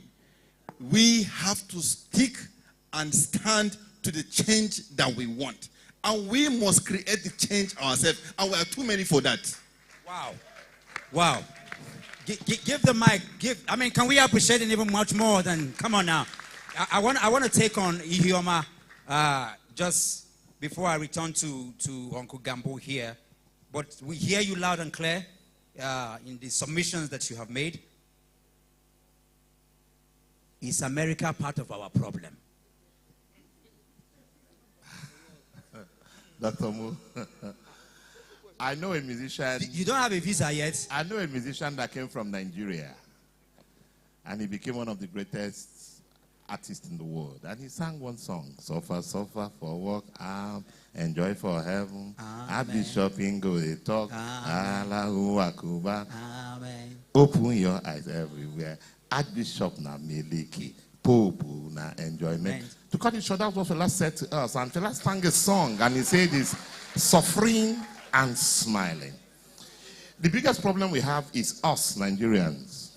There is no America that is causing your problem. The day we wake up becomes our morning. We have been sleeping, and we're still sleeping. The day we decide to wake up as a country, when we want to say enough is enough, enough will be enough. One of the great problems we have is not America, it's not UK, it's not even the man who put us together criminally. It's because we have decided to sleep and keep quiet. And we're snoring. Now, the danger in where we are, you can be snoring in an AC room, it's understandable. But when you are snoring in a roof on fire, I think you need help. You are snoring in a tidious river. The sea is flowing you. There's turbulence and you are still snoring. The last time I checked, your name is not Jesus. I think that's the problem we're having in this country. We are still snoring. Briefly, they took the election from you.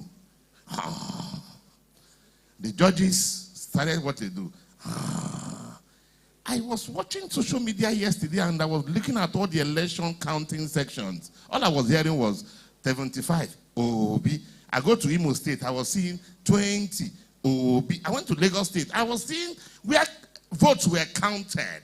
And I was looking for one place where they grab it, hold it, and run with it was counted. I didn't see anyone. Yet, they declared them winner. And we're still, blame nobody but yourself. Oh my goodness. Oh my goodness. You know, one thing more, just like what my brother here says, it's absolutely right, and we caused all this problem ourselves, because we are also we should have been coming onto program like this for a very long time. It is in this same country whereby you have somebody from Lagos. If there's a problem in Sokoto, he'll be like, I don't care, let them deal with their problem. Somebody from Kebbi, if there's a problem in Enugu, he'll be like, I don't care, let the Igbos go.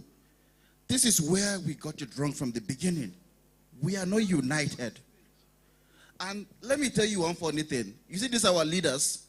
They are not afraid of the youth, whether you like it or not, because they know we easily compromise. That is our biggest problem. Thank you. That brings us to what you're saying is very, very serious. Remember the introduction we did here about the tool of politics, ethnicity, religion, and how they use that against us. In Europe and in the West, what they do is that they introduce black and white to divide the people. But when you come back home, they use religion and ethnicity to divide us and to continue. Yes, sorry. Let me introduce something. The ever time Nigeria made progress in the history post-independent is when young people decided to take the bull by the hand, and they decided that this is the direction to go. Our leaders, whether they were military, whether they were civilians, as at that time, they made progress. Please, check their age gaps and brackets. Find out those people who made progress.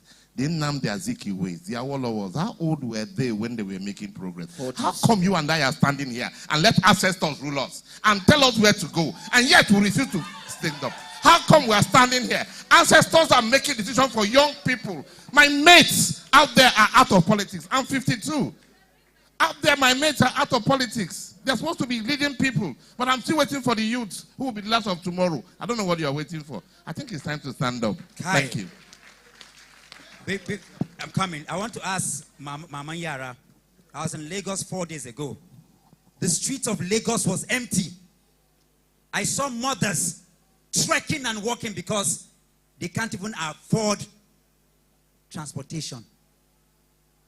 Mama Yara, I don't know whether you trek and came here. What are the women going to do? Because I saw mothers, and I don't know how to react to it, but what message? He's spoken to the youth that will allow, in any case, the reason we are here, because we have more questions for some people, and that's why you can see the question we're asking objectively, but fearlessly. And somebody said, if Tinubu is disqualified tomorrow, nothing's going to happen. And yes, some people expect that he'll be disqualified. Because I'm not the one that said it, but primary school, certificate, no day. Secondary school, university, No day. Chicago State University had to close all their portals because Nigerians bombarded it. So while I agree that Nigerian youth, what we haven't done is break down the system. But Nigerian youths are awake. They are awake. There is an elephant, a lion has been touched. And that lion is not going to sleep anymore. No, let me tell you, inside this place, I know there are DSS inside this place sitting down. And they are watching it right now in G20 and they are watching our program. You don't know they are watching? There is no other place on earth that this meeting is happening. It's only happening here in Abuja. The fact that this meeting can happen shows that we are fearless, number one. Number two, we know our rights. And we are waiting for them to do what they will do tomorrow. Are we not waiting for them? Are you not waiting for them?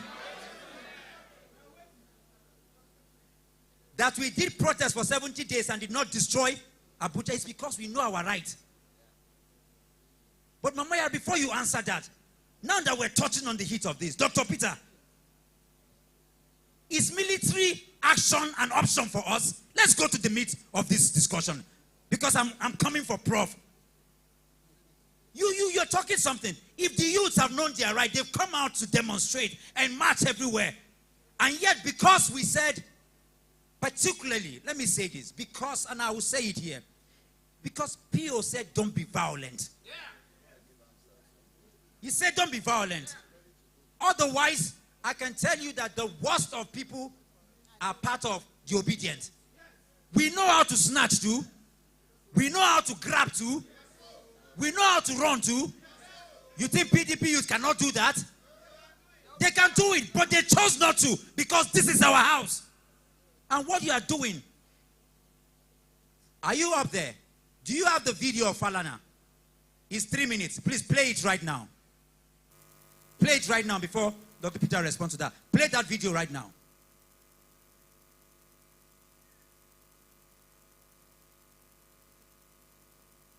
So that let's hear as we attend to this question.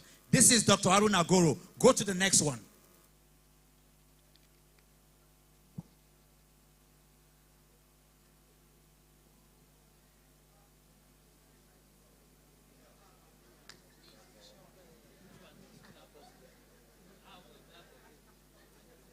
You people saw your president and you are mourning. Why are you mourning? Okay, play this, let's see. While you look for, just play this, let's see.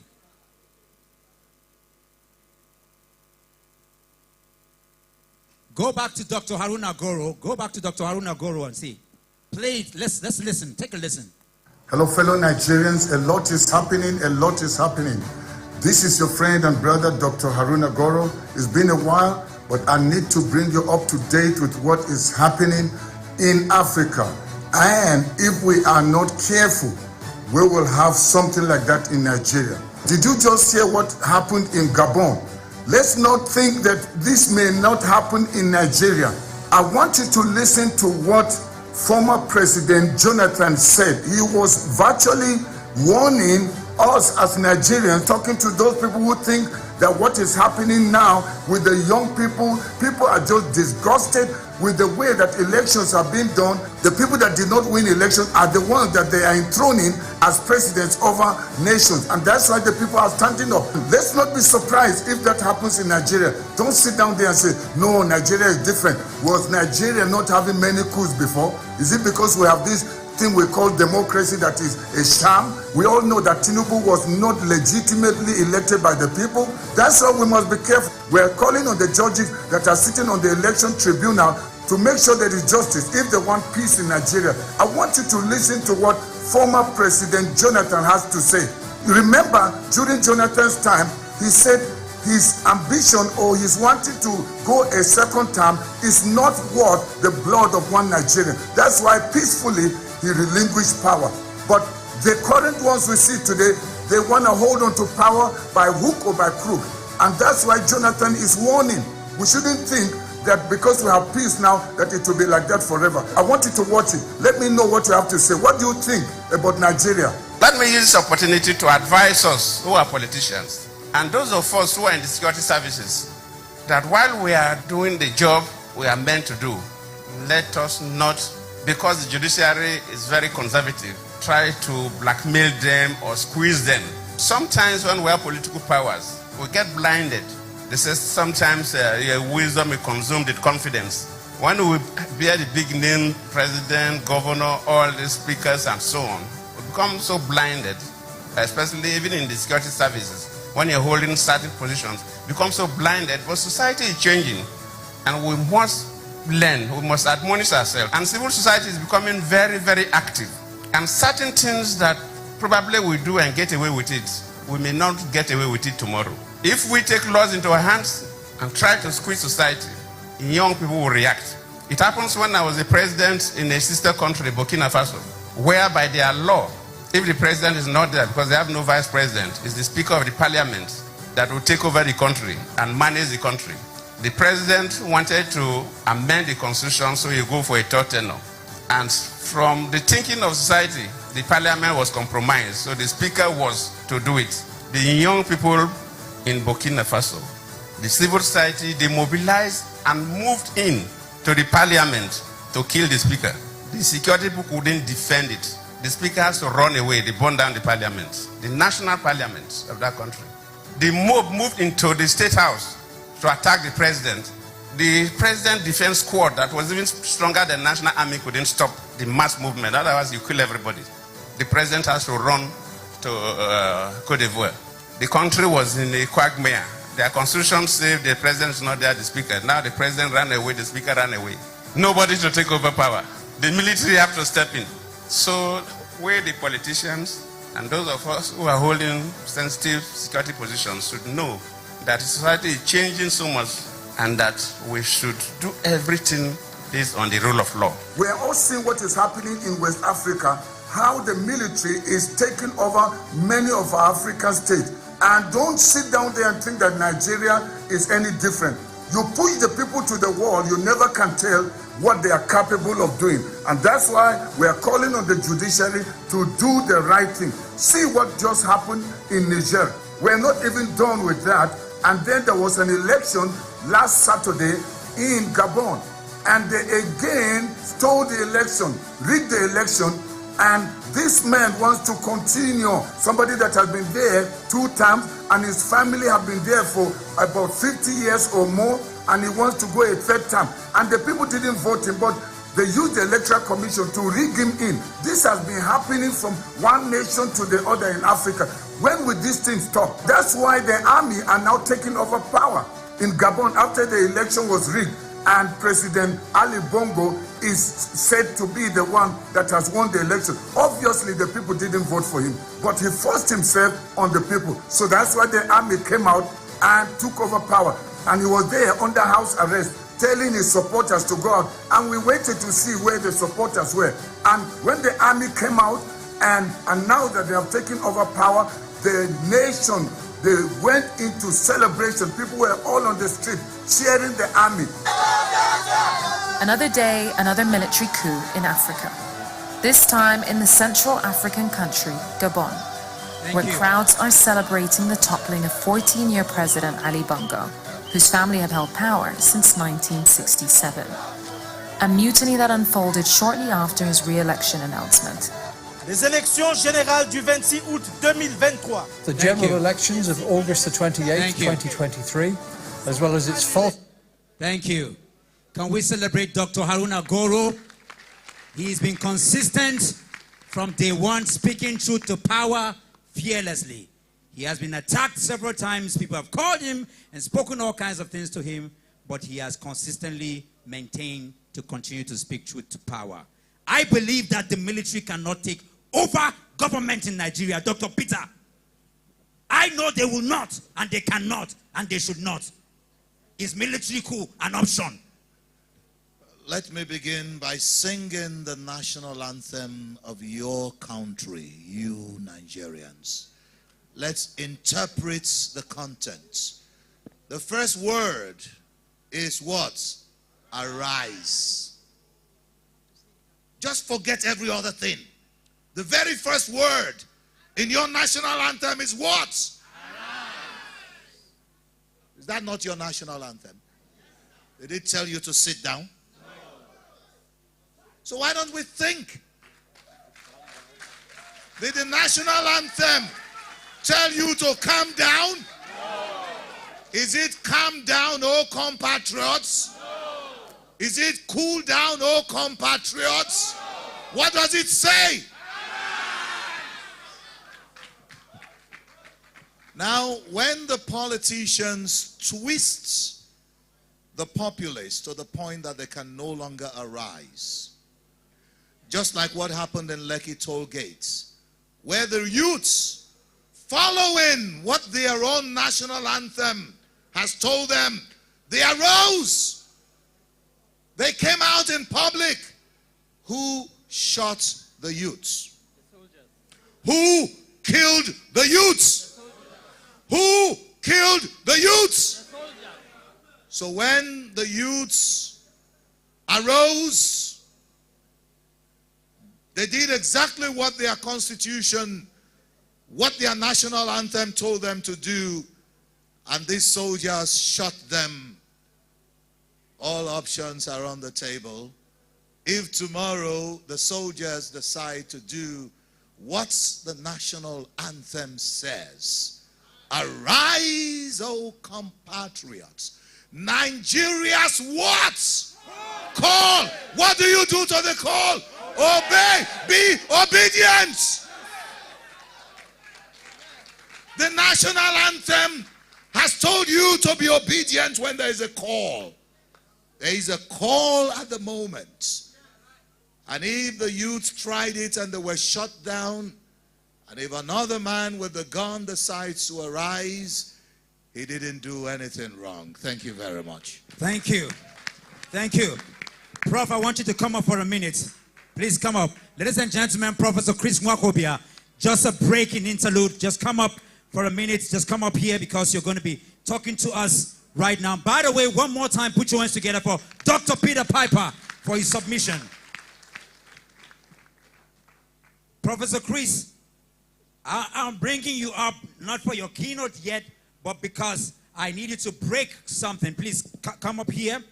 You have to come up here. Just stand right there. If you want to sit, that's okay. But we want to ask you something very, very interesting because we are online, people are sending different questions, and this is directed to you because some people want to understand. Somebody said that you are a lawyer. They want to know. They want to know the difference between the question that is yours now. What they call the technical. Okay, good. Substantial and technical. What does that mean? Because we are hearing that on the grounds of technicality, anything is possible. We want to understand, just like Piper helped us to understand rerun and what? And runoff and off-run. What is it about this? We are lay people, so that tomorrow we are not confused about the televisation of what is going to happen tomorrow. And by the way, as you're answering that, as a lawyer too, we want to know, because some of the lawyers in both the PDP and the Labour Party and the APM had requested that the hearing be televised, but it was never televised. But now we are having the judgment being televised. We need you to attend to this as a lawyer yourself very quickly. Well, about 4 weeks ago, I posted something that's been trending for a while now, which is no to technicalities. Oftentimes people hide behind semantics and mantra to deceive. Oftentimes people hide behind it to do injustice. Oftentimes people hide behind it to delude, denude, and cover truth. But here we have facts that are as lucid as daybreak. Here we have a case that is as glaring, like Gandhi would say, as the Himalayas. We have a case that is obviously incontrovertible. I've heard people talk about 25% of Abuja. What technicality will defeat that? I've heard people talk about the fact that there was a forfeiture in the US. What technicality will cover, throw that in the dustbin? I've heard people talk about double nomination. These are fundamental issues. You know, you can hide behind technicalities to deceive when the facts are not as glaring as Olympic. And so I have said, and I want to repeat here, it was one great author who said, oh, what a tangled web we weave when first we're practiced to deceive. Sir Walter Scott. They have thrown two teasers before the world, true teasers before you. Gazama has thrown his. Mary Odili, for all you care, I was thinking very early this morning, and I just said, oh, ODILI. What could that pass for? Is it overwhelming debauchery? Is it illicit, lascivious ideals? Those are the letters of that name. You know, we had before us the worst electoral lesson in our country's history. And someone is saying that if you go to court and you don't get justice, you be calm, don't pull down the roof. It was that Catholic American president that said a long time ago, John F. Kennedy, that those who make peaceful change impossible make violent change inevitable. These are truism beyond doubts. And when they try to tell you, because the new debate is not necessarily the difference between military rule and democracy, but they are trying to throw before us the difference between autocracy and military rule. And I think they are Siamese twins. One cannot replace the other. If you refuse to allow the rule of law, if you refuse to allow the transparency of the electoral process, if you refuse to allow the people to express their rights through transparent electioneering process, what do you get? At best, you get autocracy, and autocracy is not democracy. At best, you get what people have now catched as civilian coup. So, for those who think that the judiciary can hide behind technicalities and complexities, I think that the truth is that the first time in our historicity, and that's my word for those who think that the young people aren't doing enough. I think that the young boys and young girls, our brothers and sisters and the obedience out there have broken all records across our world. In electioneering processes, they've taught the world a new lesson. You know what it is? From 2, 3, 4 persons tweeting in a room, we became the superstructure. You know, at some point they said we didn't have a structure, but we became the superstructure. And we won an election fair and square. And those who think that they are masters of subterfuge, deceit, debauchery, and larceny think that they can cower the people. I told one of my aides this morning, I said, well, I've made up my mind. If you come to my car, my truck out there, you see I have change of clothes, I have my toiletries. I'm used to it.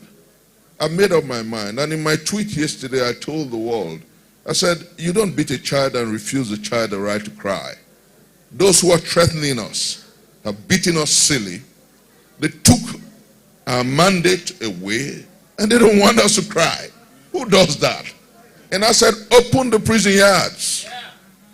Open the prison yards. Oh, well, they say, okay, he's used to it. Yes, I'm 52, interestingly. And of that 52 years of my life, I spent 8 years and 2 months in one custody or the other. So I'm a veteran in creative suffering. I'm not scared. I understand that creative suffering is redemptive. I understand that if you must save a nation and save a people, you must be ready to look in the eyes of a jailer and say, I'm here not because I'm a criminal. I'm here because my moral commitment to justice and to a better society is higher than yours. Thank you. Thank you, Prof. So do not worry. Victory will come. The darkest point of the night is closest to morning. I'll drop the mic on this note. I've always told those who care to listen to me that one of the strongest statements that appeals to my soul were those words written long time ago by James Russell Lowell. He said, wrong forever on the throne, truth forever on the scaffold. That same truth on the scaffold sways the future. For behind the dim unknown, oh yeah, you don't know what's going to happen tomorrow, you're bothered and you're troubled and you're giving up. Don't give up. Behind the dim unknown standeth God in the shadows, keeping watch above his own. They can't cower us. They won't take our victory and go to sleep. He who takes what belongs to a child and lifts his hands up will suffer the pain in our trophy. And I tell you, God on the throne, the victory we won on the 25th day of the second month of the year of our Lord 2023 is sacrosanct, and we will get it back. God bless you. Hold on there. Can we put our hands together for that? Even whether you understand it or not, a professor has spoken, so just clap and enjoy all the meandering of grammar and the eloquence of beautiful. Professor Chris Mwakubia, before I take the microphone from you and return back to you, please. Here are people who don't understand English too much. Tell us, show us an example. This, I don't know if it's a human being. This technicality, give us an example so that by tomorrow we will not be shocked. This technicality, give us a simple example. For example, if they say, based on whatever technicality, Atiku or Obi or somebody know, who be this technicality? No, the few won't hide behind. The few won't hide behind issues. Then go say, Peter Obi not join Labour Party 30 days before the election. And then who determines the lifespan of choice in political party membership? So that's an example of technicality. And the courts have settled that long time ago. They feel hide behind that. They feel hide behind the fact that this issue about forfeiture happened more than 10 years ago. And then they go hide behind the fact that, in some parts of the constitution, then go say, if it's more than 10 years, you can. They feel hide behind issues about this Abuja, 2/3 of, then they go say, okay, because they've thrown it in the public domain, that, if you've done more than 24 states, why not add, since he won up to 27 states, Abuja? But these are all deceits, because the law is clear. And you see, God who runs, that's why I quoted James Russell Lowell, truth forever on the scaffold, falsehood forever on the throne. Truth sways the future. Let me tell you how God orchestrated this moment. And some don't understand that there is the marvelous hand of God in what is happening in our country. This same chief judge of the federation ruled on some of these fundamentals. He was involved in deciding that 2/3 of Abuja must be complied with. He was involved in determining issues pertaining forfeiture. He was actually the one who said that forfeiture is punitive, is for a crime. It's not just a civil thing, it's criminal. And I don't know how he's going to eat You mean he said all of these things? I don't know how he's going to eat his vomit. That's why we're saying that the time has come for people to understand, really. Oh, Prof, I'm going to get back to you, but it shows that tomorrow is going to be some interesting time in Nigeria and in Africa and in the world, don't you think? Make them not try us. Make them not try us. I'll be back to you shortly, but I want to ask Mr. Gambo right here. Sorry, Mr. Moore, a quick one, please. I'll get back to you. Just a quick one, please. Sorry, sir. Oh, okay. Please. And I am not an obedient. I'm an articulate. I just want people to know. I just want people to get it clear. But doctor said something about being technicality of the thing, that Obi will be disqualified based on not joining the party 30 days after also. Well, the PDP took APC to court just recently, about Vice President, double nomination, Kashim, Shatima Kashim. And court says it's a party affair. So I believe that technicality, wow. it's a party affair too for the Labour Party. Oh, I think that's a good one. That's okay. Let me add to this. Okay. One of the things, because I was part of those electoral reform with Clark and Yaga, one of the things the 30 days wanted to cure was not for party registration as it relates to membership to contest election. It was the fact that primaries of political parties were riddled with irregularities and fraud. For the fact that party membership, when you want to do indirect or direct, they call it primaries, you need to register your members at INEC, in INEC, so that when the party primaries come for the direct primaries, that members of the party will participate.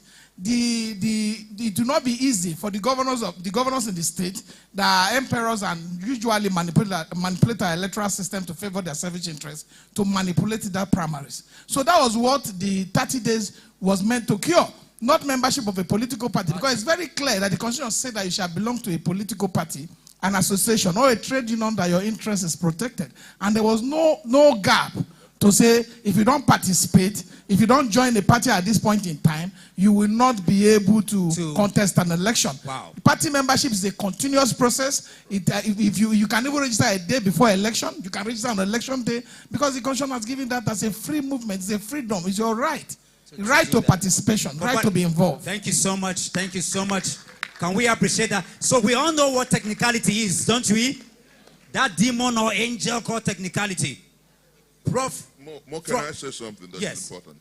Because if you oblige criminality and wickedness, it's your failure. Until judgment is read tomorrow, the judges have all the time in the world to do what is proper, right, and right. So let us, like the evangelicals, keep them on their toes tonight. Let us tweet, talk, chat, use all the vehicles available. You know how we build this momentum? Let us do that every second, every hour, because you know what? Like my brother said, when there's a call to nationhood, arise and obey. We are the grail bearers of a hope that we represent. If you turn your eyes, the thief will steal it. We made mistakes post-election. And I'm not here to talk about the calmness or the meekness of our principal. My apologies to my brother here, who is with Atiku, because he stepped out on the street twice or so. But that's not the issue. We're at that point where it's your right to make sure that the judges do right. Thank you. We're at that point where you must keep them on their toes. We're at that point where you must tell them that you know the law. You know, it was Niyo Sundari that said a long time ago, who said, because they keep telling you, oh, you guys criticize too much, do you know the law? And he said, who says that a man cannot criticize the shape of a house except he's himself an architect? Nobody says that. I have read enough of the law. You know enough of the law. Every obedient today is by association a lawyer. Because every day you read a legal opinion. Every day you post and repost a legal opinion. So tell them that you know enough. Tell them that and does not mean what those who hate our country has been saying. That and means and. That if you get 24 states, you must get Abuja. If you don't have Abuja, you are an illegitimate president. Thank you. If you don't get Abuja, you are an impostor. Mo, I know you might not be used to this part, but please allow me 1 minute. Tweet it. If you're not strong enough, tag me, I will retweet it. Let us go ahead and tell them that this is a night of vigil. That we're standing toe to toe with you. I don't know whether you feel the pain I feel. I wake up in the morning I have like 100 text messages. I'm not a robber like them. It's one person saying, oh, no food in the house, no money here, no this, no that, no that, no that. And we have never seen this level of poverty before. And you think I can cope with this for the next 4 years? Who the hell is talking shit? How? Let them know. Tell the judges that we cannot stand this degree of madness. They can't give what they do not have. You can see it now. My late father said, when a man starts dancing, you know where the dance is headed. Their first few steps is 100 days now. What have they given you? Hunger, disease, despondency, want, frustration, suicide, torment, torture. Oh, come on. More. Thank you. In 3 minutes, Dr. Barry, please come up here. We just want to, Dr. Barry, come. Just run up here quickly before I get to Mr. Gambo. Just come. I appreciate Dr. Barry as he comes up here. We just want to take some teasers from a few people. Dr. Barry, take the microphone. Tell us, can this government, this present government, can it ever have legitimacy? No. Never. Why? The reason is because Asiwaju Ahmed Bola Tinubu remains an illegitimate president of Nigeria. Whether you like it or not, we are not going to take any bullshit from anybody. This is the last of the generation any government will mess with. I said it before and I will say it again. No Nigerian is more Nigerian than any Nigerian. Nigeria belongs to all of us. If you sit down here and think because you ate granite and corn and drank water and you are still alive, you will not join us tomorrow, God will punish you and your generation. We are going to take Nigeria, whether they like it or not. I came here to tell the world that we need to end Nigeria. If the center cannot hold, let us end it. And let us be in the water. If you don't take Nigeria now, Nigeria will take you. If you believe, say I. If you believe, say I. If you believe, say I. If you don't believe, say nay. Give me one stick. The eyes have it. Come on. The eyes have it. Thank you. Thank you, Dr. Barry. Thank you. Thank you. Thank you, Dr. Barry. Thank you. The world is hearing you. We're here. I mean, because like I said before we started, for those who are shaky, CY is the chairman of the Bar Association. And he came out and he said that regardless of what you think or whoever anybody thinks, that Asiwaju is the president of Nigeria. And if they are bold enough to say it, don't let anybody cower you from saying your own. That's all we're saying. That's all we're saying. Can you hear me? Don't ever, that day will not be born where there will be people who can get up and just do anyhow they want, and we will not be able to do what we want. And if I hear what Professor Chris and others have said today, this technicality, any technicality that will stop Obi, that technicality will stop Atiku. That technicality will stop, it will stop Omilokon, because of all the people. There are more contradictions. There are more technicalities, even more for Asiwaju than any of them. Supposing that technicality will happen tomorrow. That's all we're saying. If technicality can happen, then in fact it will begin from number 1 downwards. Am I correct or what?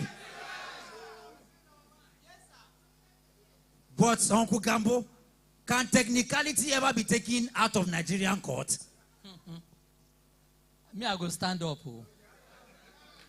Then they say then be 52, 32, 92. I am 66. When I went to school in France, I was spending naira. My BTA was 180 naira that my father gave me. 180, and that was what I was spending, naira. Not French francs, not pounds, not dollar. I was spending naira. My friends that went to US were spending naira. Those who went to UK, we were going on vacation, moving from one country to the other, spending naira. We started getting problem from Murtala. I'm giving you history. Going down because I've been in Nigeria. I refused to stay in France. Even when I have the privilege to do my PhD in France, I came back to Nigeria to do my education here because I was not accommodated. They said, in a sweet pas bien adapté. I wasn't adaptable in France. Nigeria is my country. Coming back to the election, I'm surprised that I even have PDP here. Sorry, for those who are going, I know we are live. Yes, please. Not that they can leave, but ensure that they get provisions, okay, so that it's okay. It's been a long day. Please appreciate those who are going. The hall has been filled to the brim. It's so beautiful. You go home, people are still watching. You continue to watch. Some are going as far. They're going very far, so it's important. That's okay. Please. Now, because of why I come into Labour Party, to me, it was a desecration to identify myself with any other political party in Nigeria. I contested under Zero Party to be a member of the National Constitutional Conference during Abacha because it was Zero Party. Because I felt there was no party that was a party. It was a collection of rogues, a collection of thieves, a collection of oppressors, a collection of domineering people who want to oppress other people. And I am somebody who believes in freedom. And today, I stand on the platform of freedom. When Obi came out, I had to go down to dig about the man, Peter Obi, and I found out he's a man who never knew himself. He's a man who was protected, put a hedge around him by God Almighty. We know you have given your life for this, we know that. Now, because we have so much to deal with. Gentlemen, the legality issues, issue on legalities, I'm not one who fears. If you have handcuffs here, I know most of the DSS and whatever, I must have taught them. If you have handcuffs here, please, when I'm leaving, put one. I'm ready to take it. I've been there before. Technicalities is a farce. In this case, there is nothing that will come as technicalities. The judges know the truth. The truth, he has said it. It is crystal clear. 25% is crystal. He has been indicted on narcotics. He doesn't have NYSC. He doesn't have secondary school. He doesn't have... What does he have? Nothing. Why should he be my president? When I went to the university to secure all the degrees I have, and today I want an illiterate person to be my president. Not by my choice, not by your choice. Even if he said he scored 80 million votes, how many votes did PDP got? Another 8 million. They are claiming Labour Party had what? 6 million. 14 million Nigerians did say they don't like him. Why should he be our president? Thank you. Thank you. Thank you. Thank you. Thank you very much, sir. Thank you. Let's, we're going to run in where's the mic? Let me just take the mic. Yes. We're going to keep it within 2 minutes because we also have some people in the audience that we have to. Mama, give your message. Yes. Good 2 afternoon, minutes. Obedient and any other person that is Nigerians. here. Nigerians. I am Mama Do, not Mama Yara, because we have different mamas in this journey that we are in. Yes. We were asked, why are women involved? Yes, gone are the days that women were not taking. Women were at home, taking care of the home. But when we discover that men cannot do it alone, we have to arise just like we are asked to rise. So we have to. Because if you go into a home that is having no woman, that home is not looking like a home.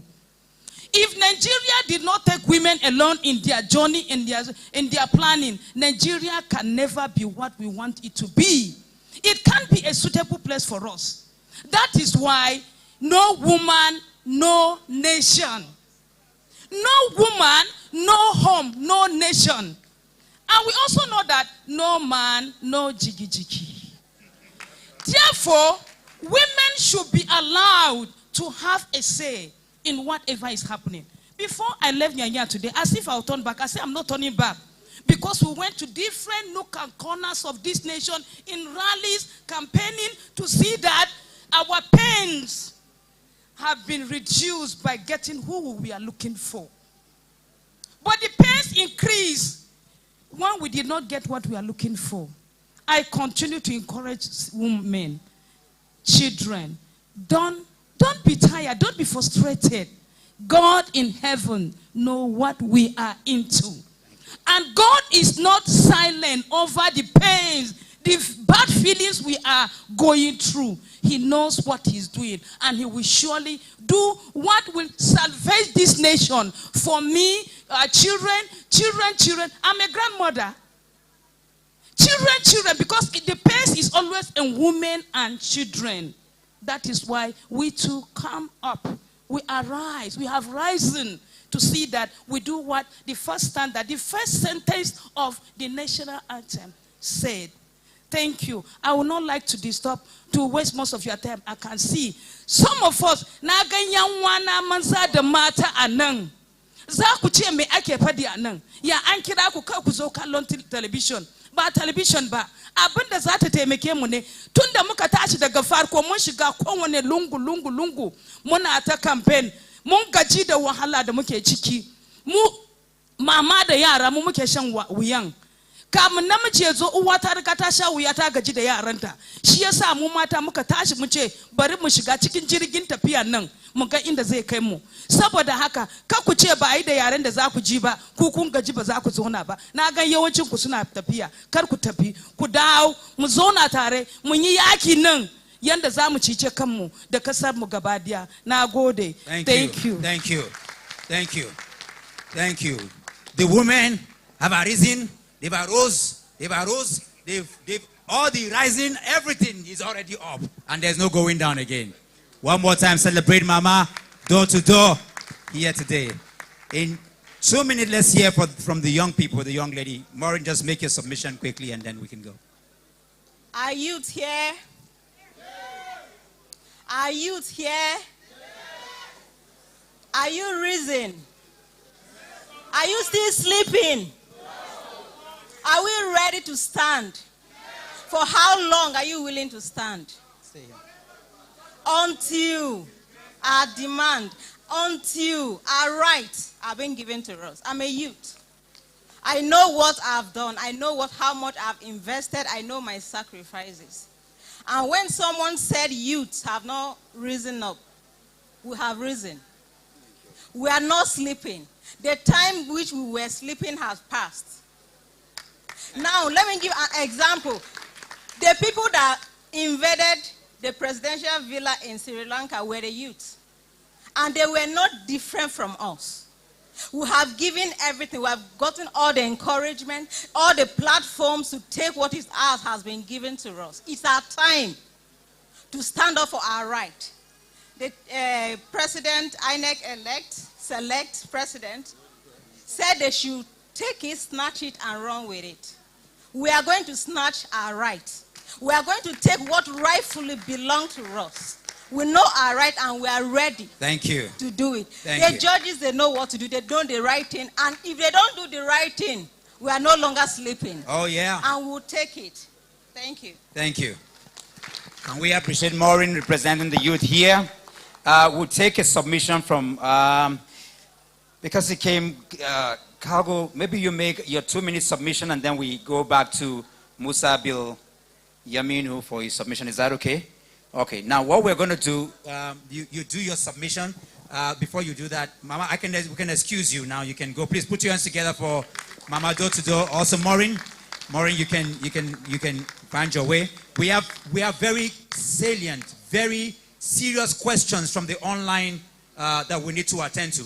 but we'll just take 1 and 2 minute submission, clear the stage, and then we can do that. Is that okay? Yes. Is that okay?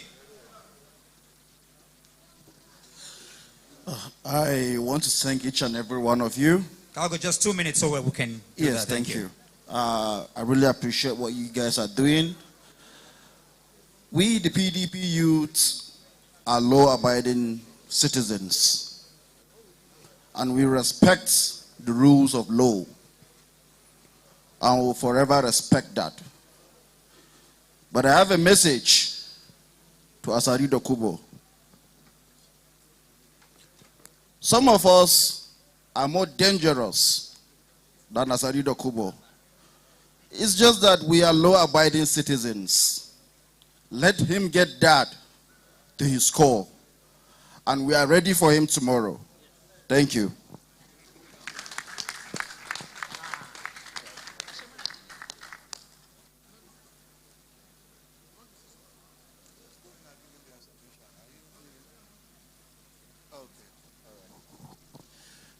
It's important to know what the issues are.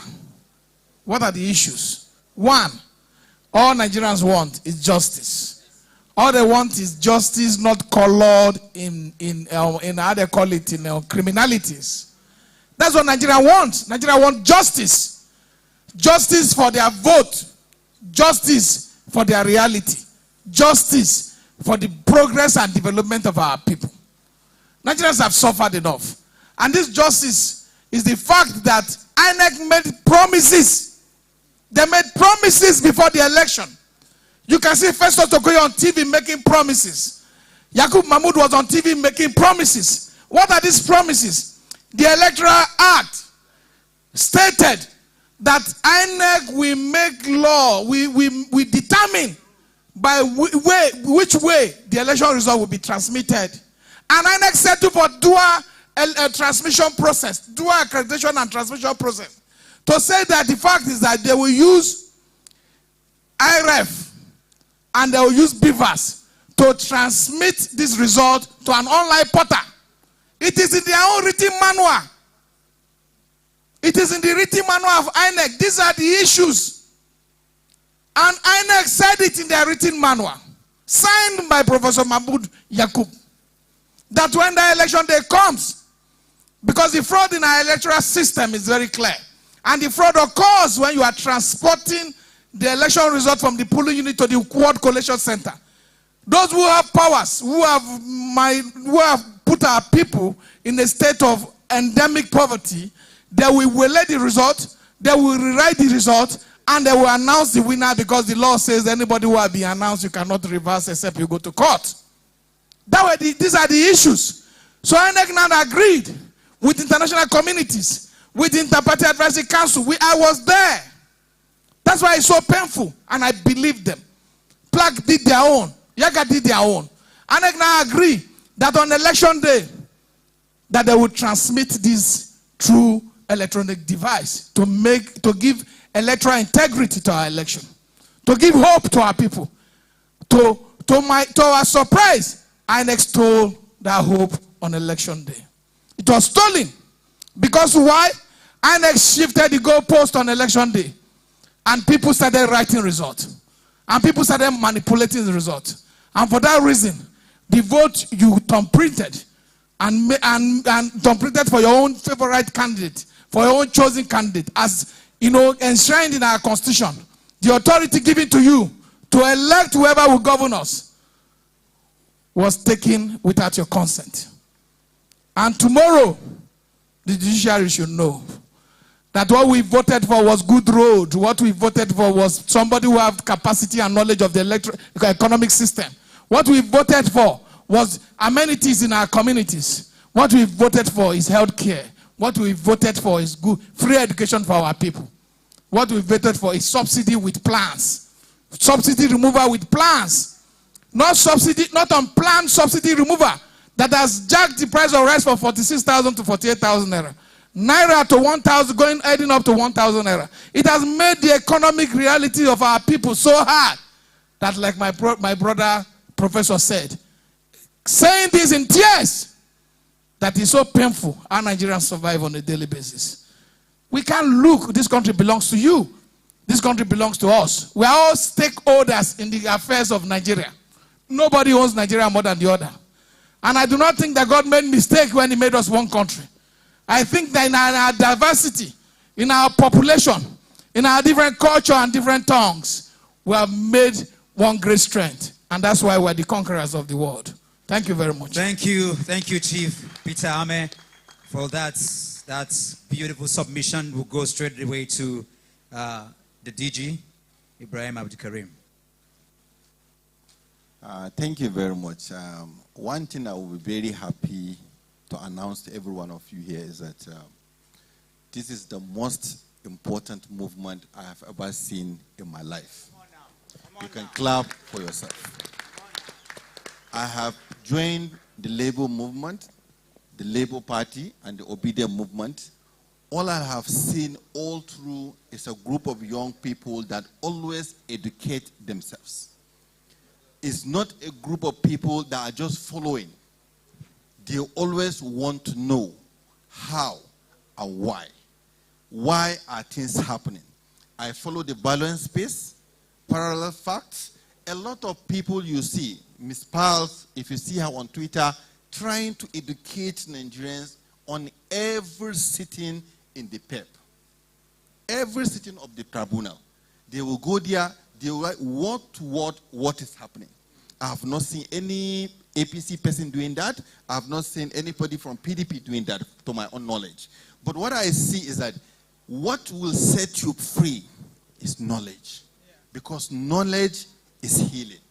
And why this government is having so much trouble with Obedient movement is that they stick to knowledge and facts.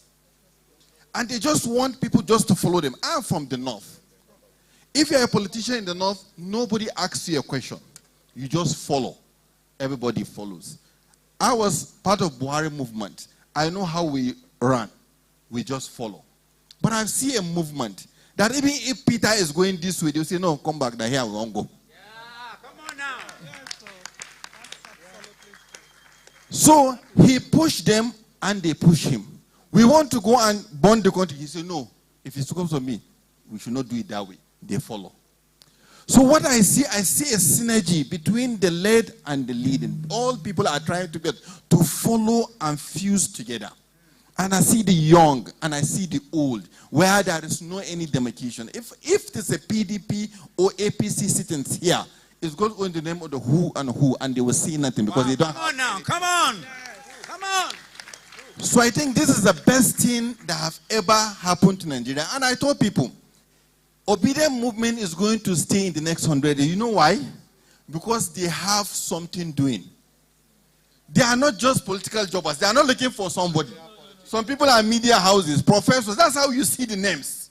So it's not something that you say, by tomorrow you don't see Dr. Mo again. No, you see Dr. Mo in the next 100 years. You will see his write-ups. You will see all this program documented and everybody will see it.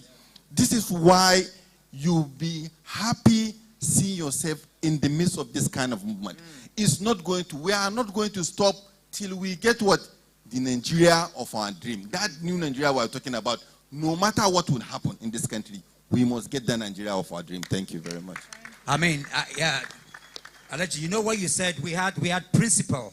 In fact, the DG of the Obidadi Campaign Council, he was to make a submission. He's not afraid, he's not anything. He said, let's give the young people. He was the one that ensured that Maureen came out. Ambassador Kesh, they all came. I've never seen that in any party. Of course, they are willing, more than willing to speak, but they are saying, let's have the young people.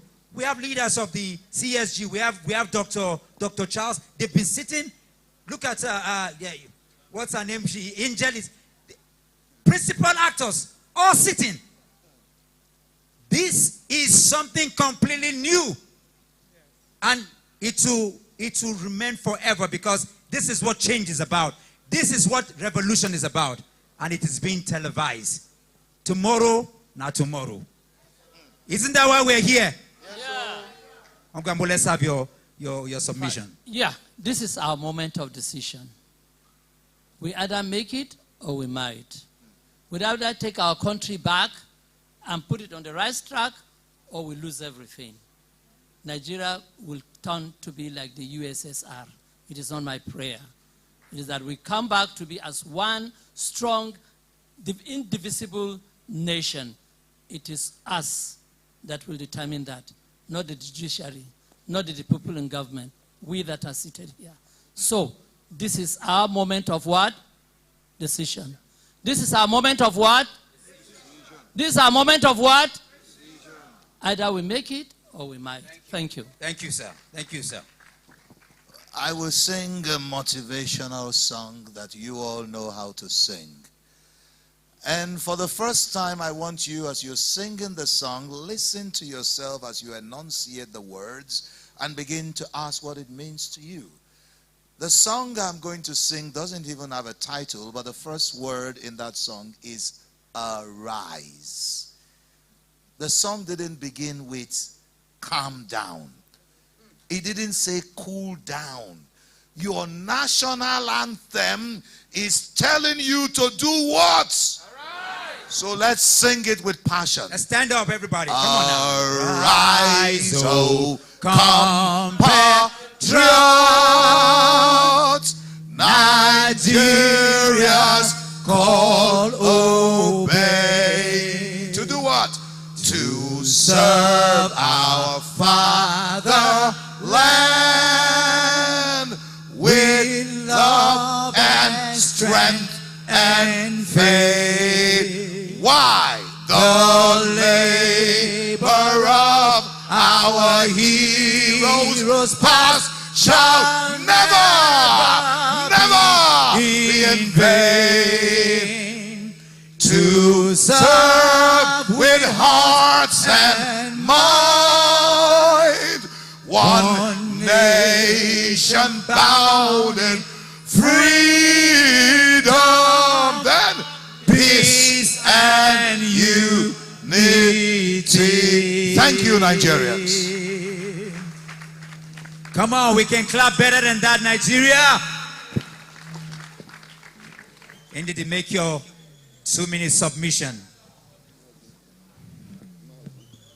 Okay, you make our submission and then we'll come back to Mr. Nnamdi. Hello, can you hear me? Yes. Yes, okay. Right, I am back again. And this time around, I needed to say. But one thing I will say to you is that the problem of Africa is our problem. The problem of this country is our problem. Not people from the East or the West or it's a collective problem. And it's for us to solve it. You look on to America, you look on to Russia, United Kingdom, China, they will not do anything for you. So I am here in Africa, in my father's land. I'm a Nigerian. And I am saying to all of you that this is a time for us to wake up. Wake up and smell the coffee. This is the time. This is the time. It is not tomorrow. It is not next tomorrow. Today is the day. So let's start. Let's wake up and start fighting for what belongs to us. Our country belongs to us, every one of us. So arise and let us do this together. Thank you very much. Thank you. Thank you. Let me have it. Come on, appreciate Ndidi Mbabu. Yes. I rather stand at this time.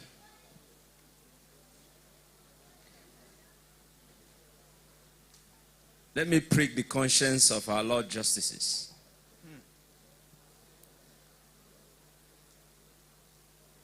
Even us on this side are not more Nigerians than you.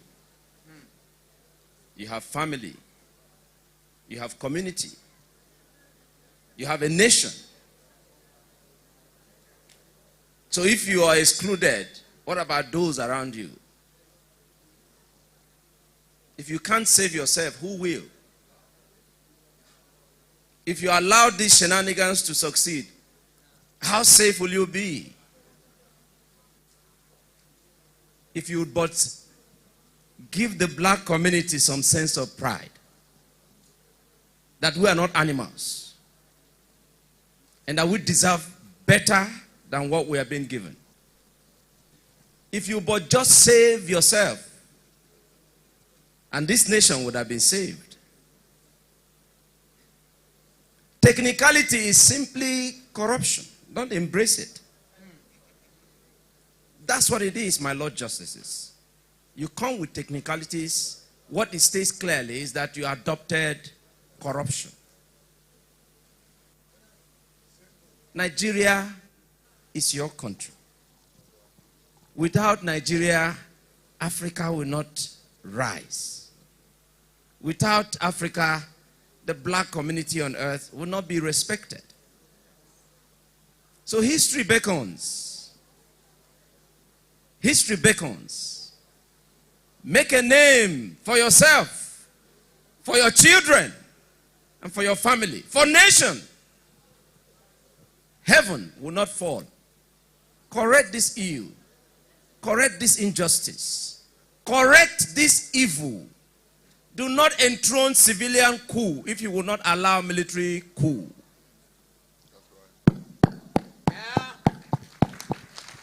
Please, do not enthrone civilian coup if military coup is not right. But by the way, are the military not Nigerians? Are we more Nigerians than they are? So if the nation is in this irrepressible state, who said the Nigerian in a military uniform cannot save Nigeria? How is that a problem? Is a palace coup without a drop of blood not better than a civilian coup that allowed people to be killed? What are we even saying? It happened in Nigeria, no blood was dropped. In Gabon, no drop of blood. But the so-called democracy that they want us to embrace, people were killed in different parts of Nigeria. And they say we should rather embrace that one. My Lord Justices, you have an opportunity to save Nigeria. All is in your hand. The ball is now in your court. May Nigeria win. May Nigeria win. May Nigeria win. May Nigeria win. Tomorrow, 6th February 2023. May Nigeria win. Thank you, sir. God bless Nigeria. Thank you. Thank you, my brother. Thank you. Thank you. I think this submission by my brother and friend, Mazen Namdi, deserves a loud ovation. Can we one more time applaud the submission? This is both direct and decisive. Thank you. And I know that the justice system, they are listening and they will do the needful. We have a representation. 30% of this audience here came from the disabled community. These are some of the people. Can we appreciate them? See them all sitting. Beautiful people. This is what inclusivity is about. We love you. You are our brothers, our fathers, our family. And you are here. And we will take a message from you because you're one of us. Here we have Musa Bill Yaminu to speak and make a submission from that community. Please appreciate him. Thank you very much. My name is Musa Bill Yaminu. I'm the secretary of an inclusive community for persons with disability FCT chapter. I want to appreciate the organizers of these wonderful events tagged All Eyes on Judiciary. The Nigerian debate. The Nigerian debate. I want to summarily discuss or talk about briefly, due to time limits. Time may not allow me to speak all what is in mind, but I will summarize. because I discovered that some of my persons with disability members in Abaji and Kwali are here. And due to insecurity of the roads, they need to leave. So I want to summarize. I want to talk about just 4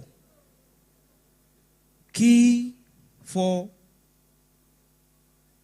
items concerning persons with disability. If I say community of persons with disability, we have largest, we have, I think, let's say, let's estimately, let's just estimate. Let me just say 30% of Nigerian population are persons with disability. But before I proceed, I would like to inform all the audience here that I have a mentor that I copied from him. Because whenever I'm watching interviews or just discussion on televisions, I found out that when they want to like ask, who is your mentor? Before, I don't even know the meaning. No? So now when person explains, say, this is my mentor, that is when I realize the meaning of mentorship. So I want to proudly say that my mentor is an ordinary person. He's not somebody. He's not Atiku. He's not Tinubu. He's not Peter Obi. He's not Buhari. Not because of say Buhari not be my brother, Atiku not be my brother, Peter Obi not my brother, Konkoso not my brother. Because in selecting a mentor, there is categories of things that you look before you select a mentor. My mentor is Dr. Ordinary President Ahmed Isa of Berkete Family, the founder of Berkete Family Reality Talk magazine program. Please, if I may be allowed by the organizers, I would like to shout 3 Embelembe. No, I will do it in a ordinary president way. The first one. Embelembe. But see whether if you do the second one. Embelembe.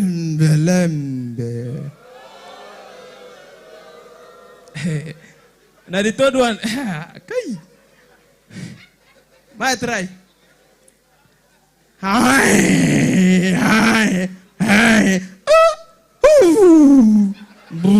Belembe.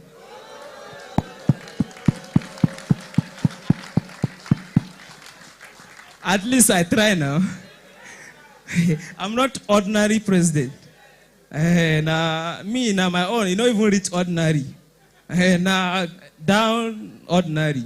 So, this man, I watch his program. In fact, before I even proceed, I would like to clear something. I'm not here for Peter Obi. I'm not here for Atiku. Rather, Konkoso or which other one? Tinubu. Wallahi, I'm not here because of all this thing.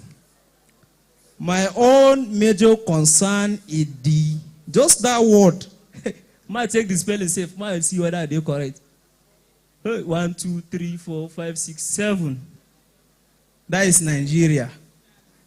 My honorable MC here, he talked something way sweet me.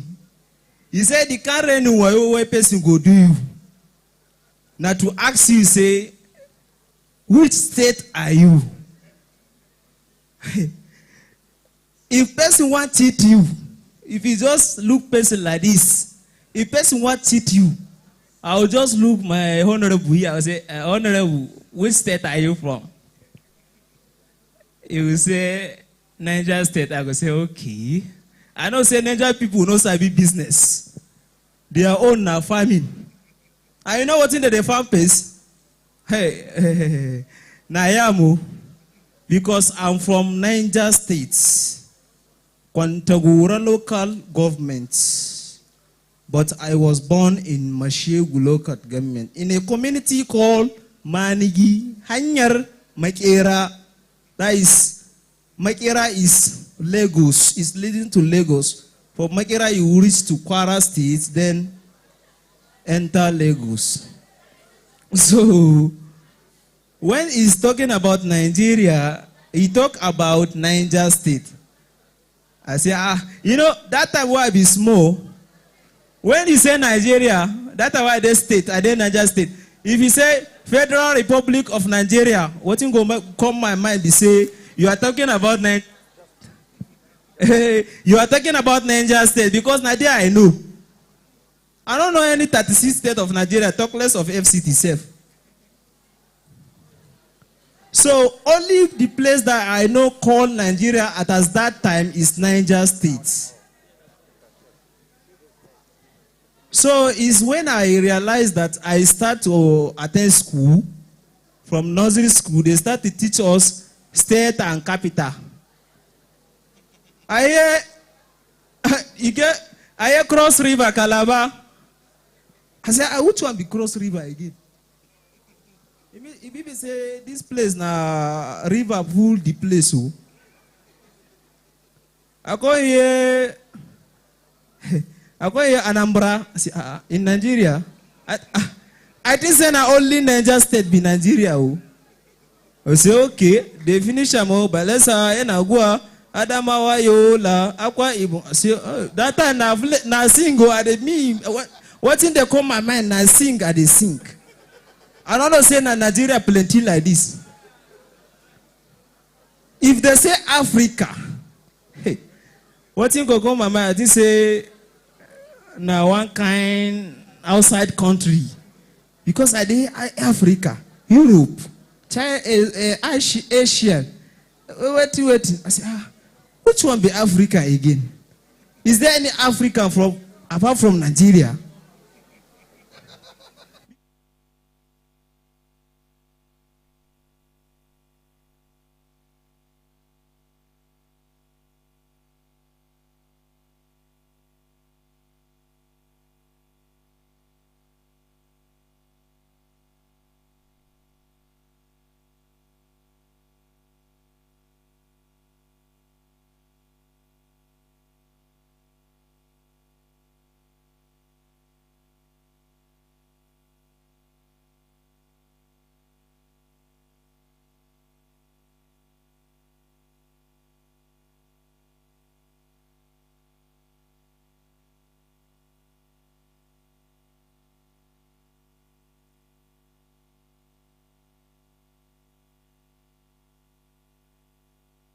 Is diversity. The last one is inclusion. I doesn't have to take much time because of this, but I would like 1 minute. I would like to talk small concerning one. The rest, you can Google it. Begging. Federal government says stop begging. Now sand I go chop. He says stop begging. Okay, I go chop sand. What is the provision? You say we are walking on the streets. So what? Now Sambisa Forest will they go? It's sometimes if government says stop begging, the thing they tire me. Because when I was small, I know they beg. I started begging 2013 where I lost my mother. And my father, things are not okay with him. That is when I start begging. from 2013 down to 2021. 2019, sorry. That's when I realized, Kai, I dey go begging no, and not be say I know they make money. I go sometimes you where they do business safe. I go look your capital, calculate. I go see say something I go get from begging you know get them. But what it come to my head be say, after all the amount where I get a day, I will make 5,000, 7,000. Me rekede there, they struggle to get 1,000. Shoemaker they struggle to get 500 naira. Oga, me I go make 5,000 a day. But the funny thing be say, before tomorrow, you don't finish. I have to go back again. I say, why is it like this now? See, Badamasi, they get provision shop. After all, in total of capital, you know, past 10,000. Me 10,000, have you make it 2 days now? But I go see Badamasi, Tukudi, I go see Kola Wale. They enjoy themselves with 10,000 capital. Why me, for a week, I used to get up to 30,000 naira a week for begging. I say, but I will end up weekend, I will be borrowing money from my friends. I say, what kind of business is this? I say, Kai, I must stop. It must stop. I begin to gather experience from business people. And one thing what I want you people to know is that it gets something what ordinary president, they always attack. And the thing they sweet me, the northern part of Nigeria. Because the northern part of Nigeria is the headquarters of begging. I can defend myself with what I said. Go to Kaduna, hey, if not for Erifa, he will say Almajiris to stop. They start to the attack him. Go to Niger State. Yes, Suleja here. You get one roundabout here. Go there. You go surprise. Go to Lugbe, Tipa Garage. If not for now, where they demolish the that side. Now depot. And while if you go the eastern part of the country, you find out that it will hard you to see beggar. If you see beggar, it's from the north side. So please, what I'm trying to say now is please, the government should do something. Those Ururu NGO, we are owned and controlled by persons with disability. I cannot mention name. There are like 10 NGO of persons with disability in Abuja. 10. Controlled by persons with disability, our own brother. Hey, but NGO na bank accounts. So please, let the government do something about begging. Thank you very much. Thank you. Thank you. Thank you. Can we appreciate him? Can we put our hands together? He has made so much sense. There's so much that he has unpacked here today, and it's very important to follow through, with what he has said. And it's important, and his submission is this is what it's about. What he's asking about is what development is about. He's not here to campaign for a Peter Obi or an Atiku or an Asiwaju, but for the Nigeria, of our dream. That Nigeria where anybody can have everything they want. They want school, they want electricity, they want security, agriculture, they want everything. And something very important that he said is the management, of our resources. Because here you have somebody who makes 30,000 naira but still begs, and somebody who is making 10,000 naira still surviving. And this is why we're challenging the status quo today, because we have our leaders who are stealing our monies every day in billions, and it is never enough. It is never enough. So it's a very important message that we have received from the community of the people with disability.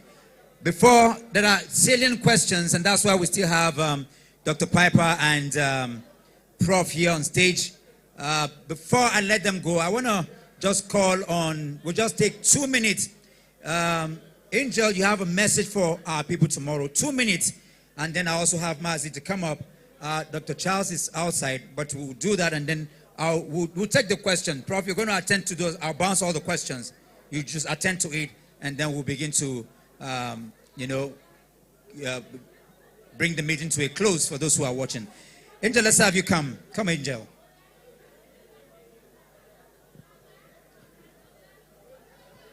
Let's have Angel come. If you're here, if you're still here, put your hands together for Angel. Those who are watching, we're going to attend to all the questions that you have asked so that you can understand that we're following.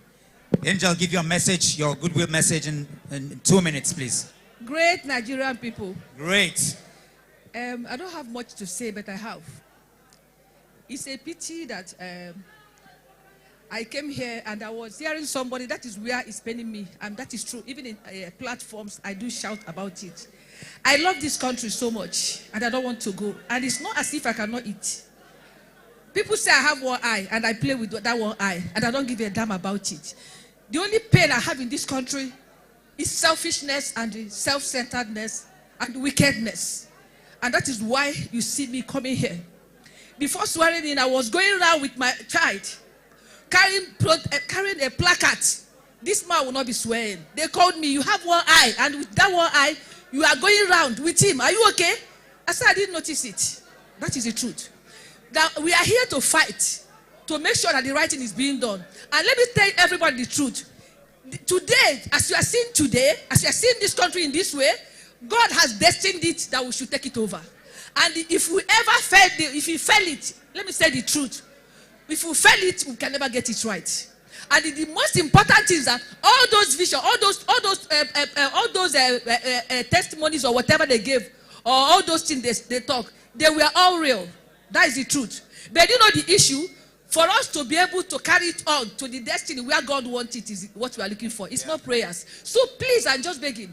Tomorrow, if everybody can come out, the way I do go out, I don't care. People, if you see a text I receive now, I was scared.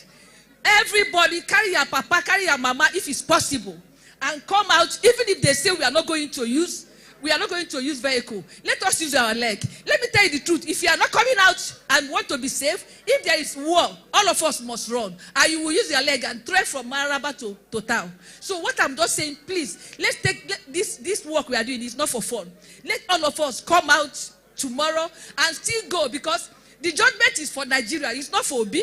It's not for Tinubu. This judgment is for us. So I can't just have a case in court. You now tell me I should not come, that I should go and watch myself on TV. It is wrong. If I have right to come, I have right to come. We are not fighting. What we are going to do is to go to the road, and if possible, we just sit down on the street. It doesn't matter, okay? We are not fighting. Nobody should come with gun. We don't even have gun. I know about it. So please, it is our judgment, and let's not allow God to be angry with us because we did not fulfill the mandate placed on our hands. That is what I'm saying. Fantastic message. Fantastic goodwill message. Can we appreciate Angel? Angel is energetic. Angel is always there supporting the movement. She has a right heart and she's going about it. We're all different. Listen, for those of you who are still watching and still listening, we're all different. Sometimes it's crazy where you see the first time I ever walked into a morgue, my friend's father died in my hand, and I had to sit in a car, just me and the driver with the dead body. You can imagine what I was feeling when the evening was coming close. And we got to the morgue right here in Wuse, and I realized that there were boys who were much younger who sleep with the dead bodies. Is somebody hearing me? People sleep with the dead bodies. In fact, when we were leaving, because the whole place is quiet, there were just two of them. And you can imagine all the dead bodies are being dropped. And I was asking them, so I went to the guy and said, you mean he said, in fact, he prefers to sleep in the inner room where the dead bodies are. That on one occasion, in the night, the door will start shaking and he will not be able to sleep. And then he will open the door. And on 2 occasions, some of the dead bodies will get up. And that you will slap the person and say, what's wrong with you? Won't you allow me to sleep? My friend, go back and sleep. And they went back and slept. This is not juju. I'm telling you real life story. The point I'm making here is that we are all different. What scares you is not what scares me. What will scare me is not what will scare you. My articulation is different from Dr. Peter and from Prof. Or from any of you. But in understanding our differences, that's how we can work together. This is the point of this. I thought somebody was going to clap and appreciate the doggedness of people like Angel, doggedness of people like, we have the all conveners, we have CSG, we have different support groups. We are all one. We are all one. Some people are not afraid of lion, but boy, if you see a lizard, they will take off. We must understand that. And this is why we're here. From wherever you're watching, we're coming to a close. I'm going to ask the questions because Mazi, you're going to close this session for us. Want to thank you because we see those who are glued online are still glued. And just to let you know how much we appreciate you, we're going to take the questions just to know that we're not going to take your questions for granted. Any of you can respond to these questions, and then once you're done, Mazi, you're going to close this session for us. I have very senior and serious people watching from all over the world. So the questions, some of the questions online reads, because they truly want to know, if the tribunal decides to outrightly cancel election in some states due to rigging, will Peter Obi participate? Well, that's a question. We'll try to attend to that. If there are any place obedience will gather tomorrow after the judgment. Okay, the person is asking, are there places we're going to gather tomorrow after the judgment? That's a question. And then the last question here says, what if PO is declared winner and BAT refuses to vacate the seat? I think these are very interesting questions that we will attend to. Doc, if you don't mind, because people are watching, we'll just move here, even if it's 5 minutes, so that the camera can be central to what we're having here, and then we can attend to that. Just move to the center. This is very important. The world is watching. Sorry, Prof, I have to drag you to do this. Just move the seat for Prof. These are very, very intelligent and important questions that we must attend to. If you're here, just understand this because we have to do this before we go. So in that procession, okay, well, anybody can start, but you're going to do a closing for us. So, Prof, let me also give you, you all heard the questions, right? Yeah. Well, I mean, I would allow the doctor and the prof to take the other questions.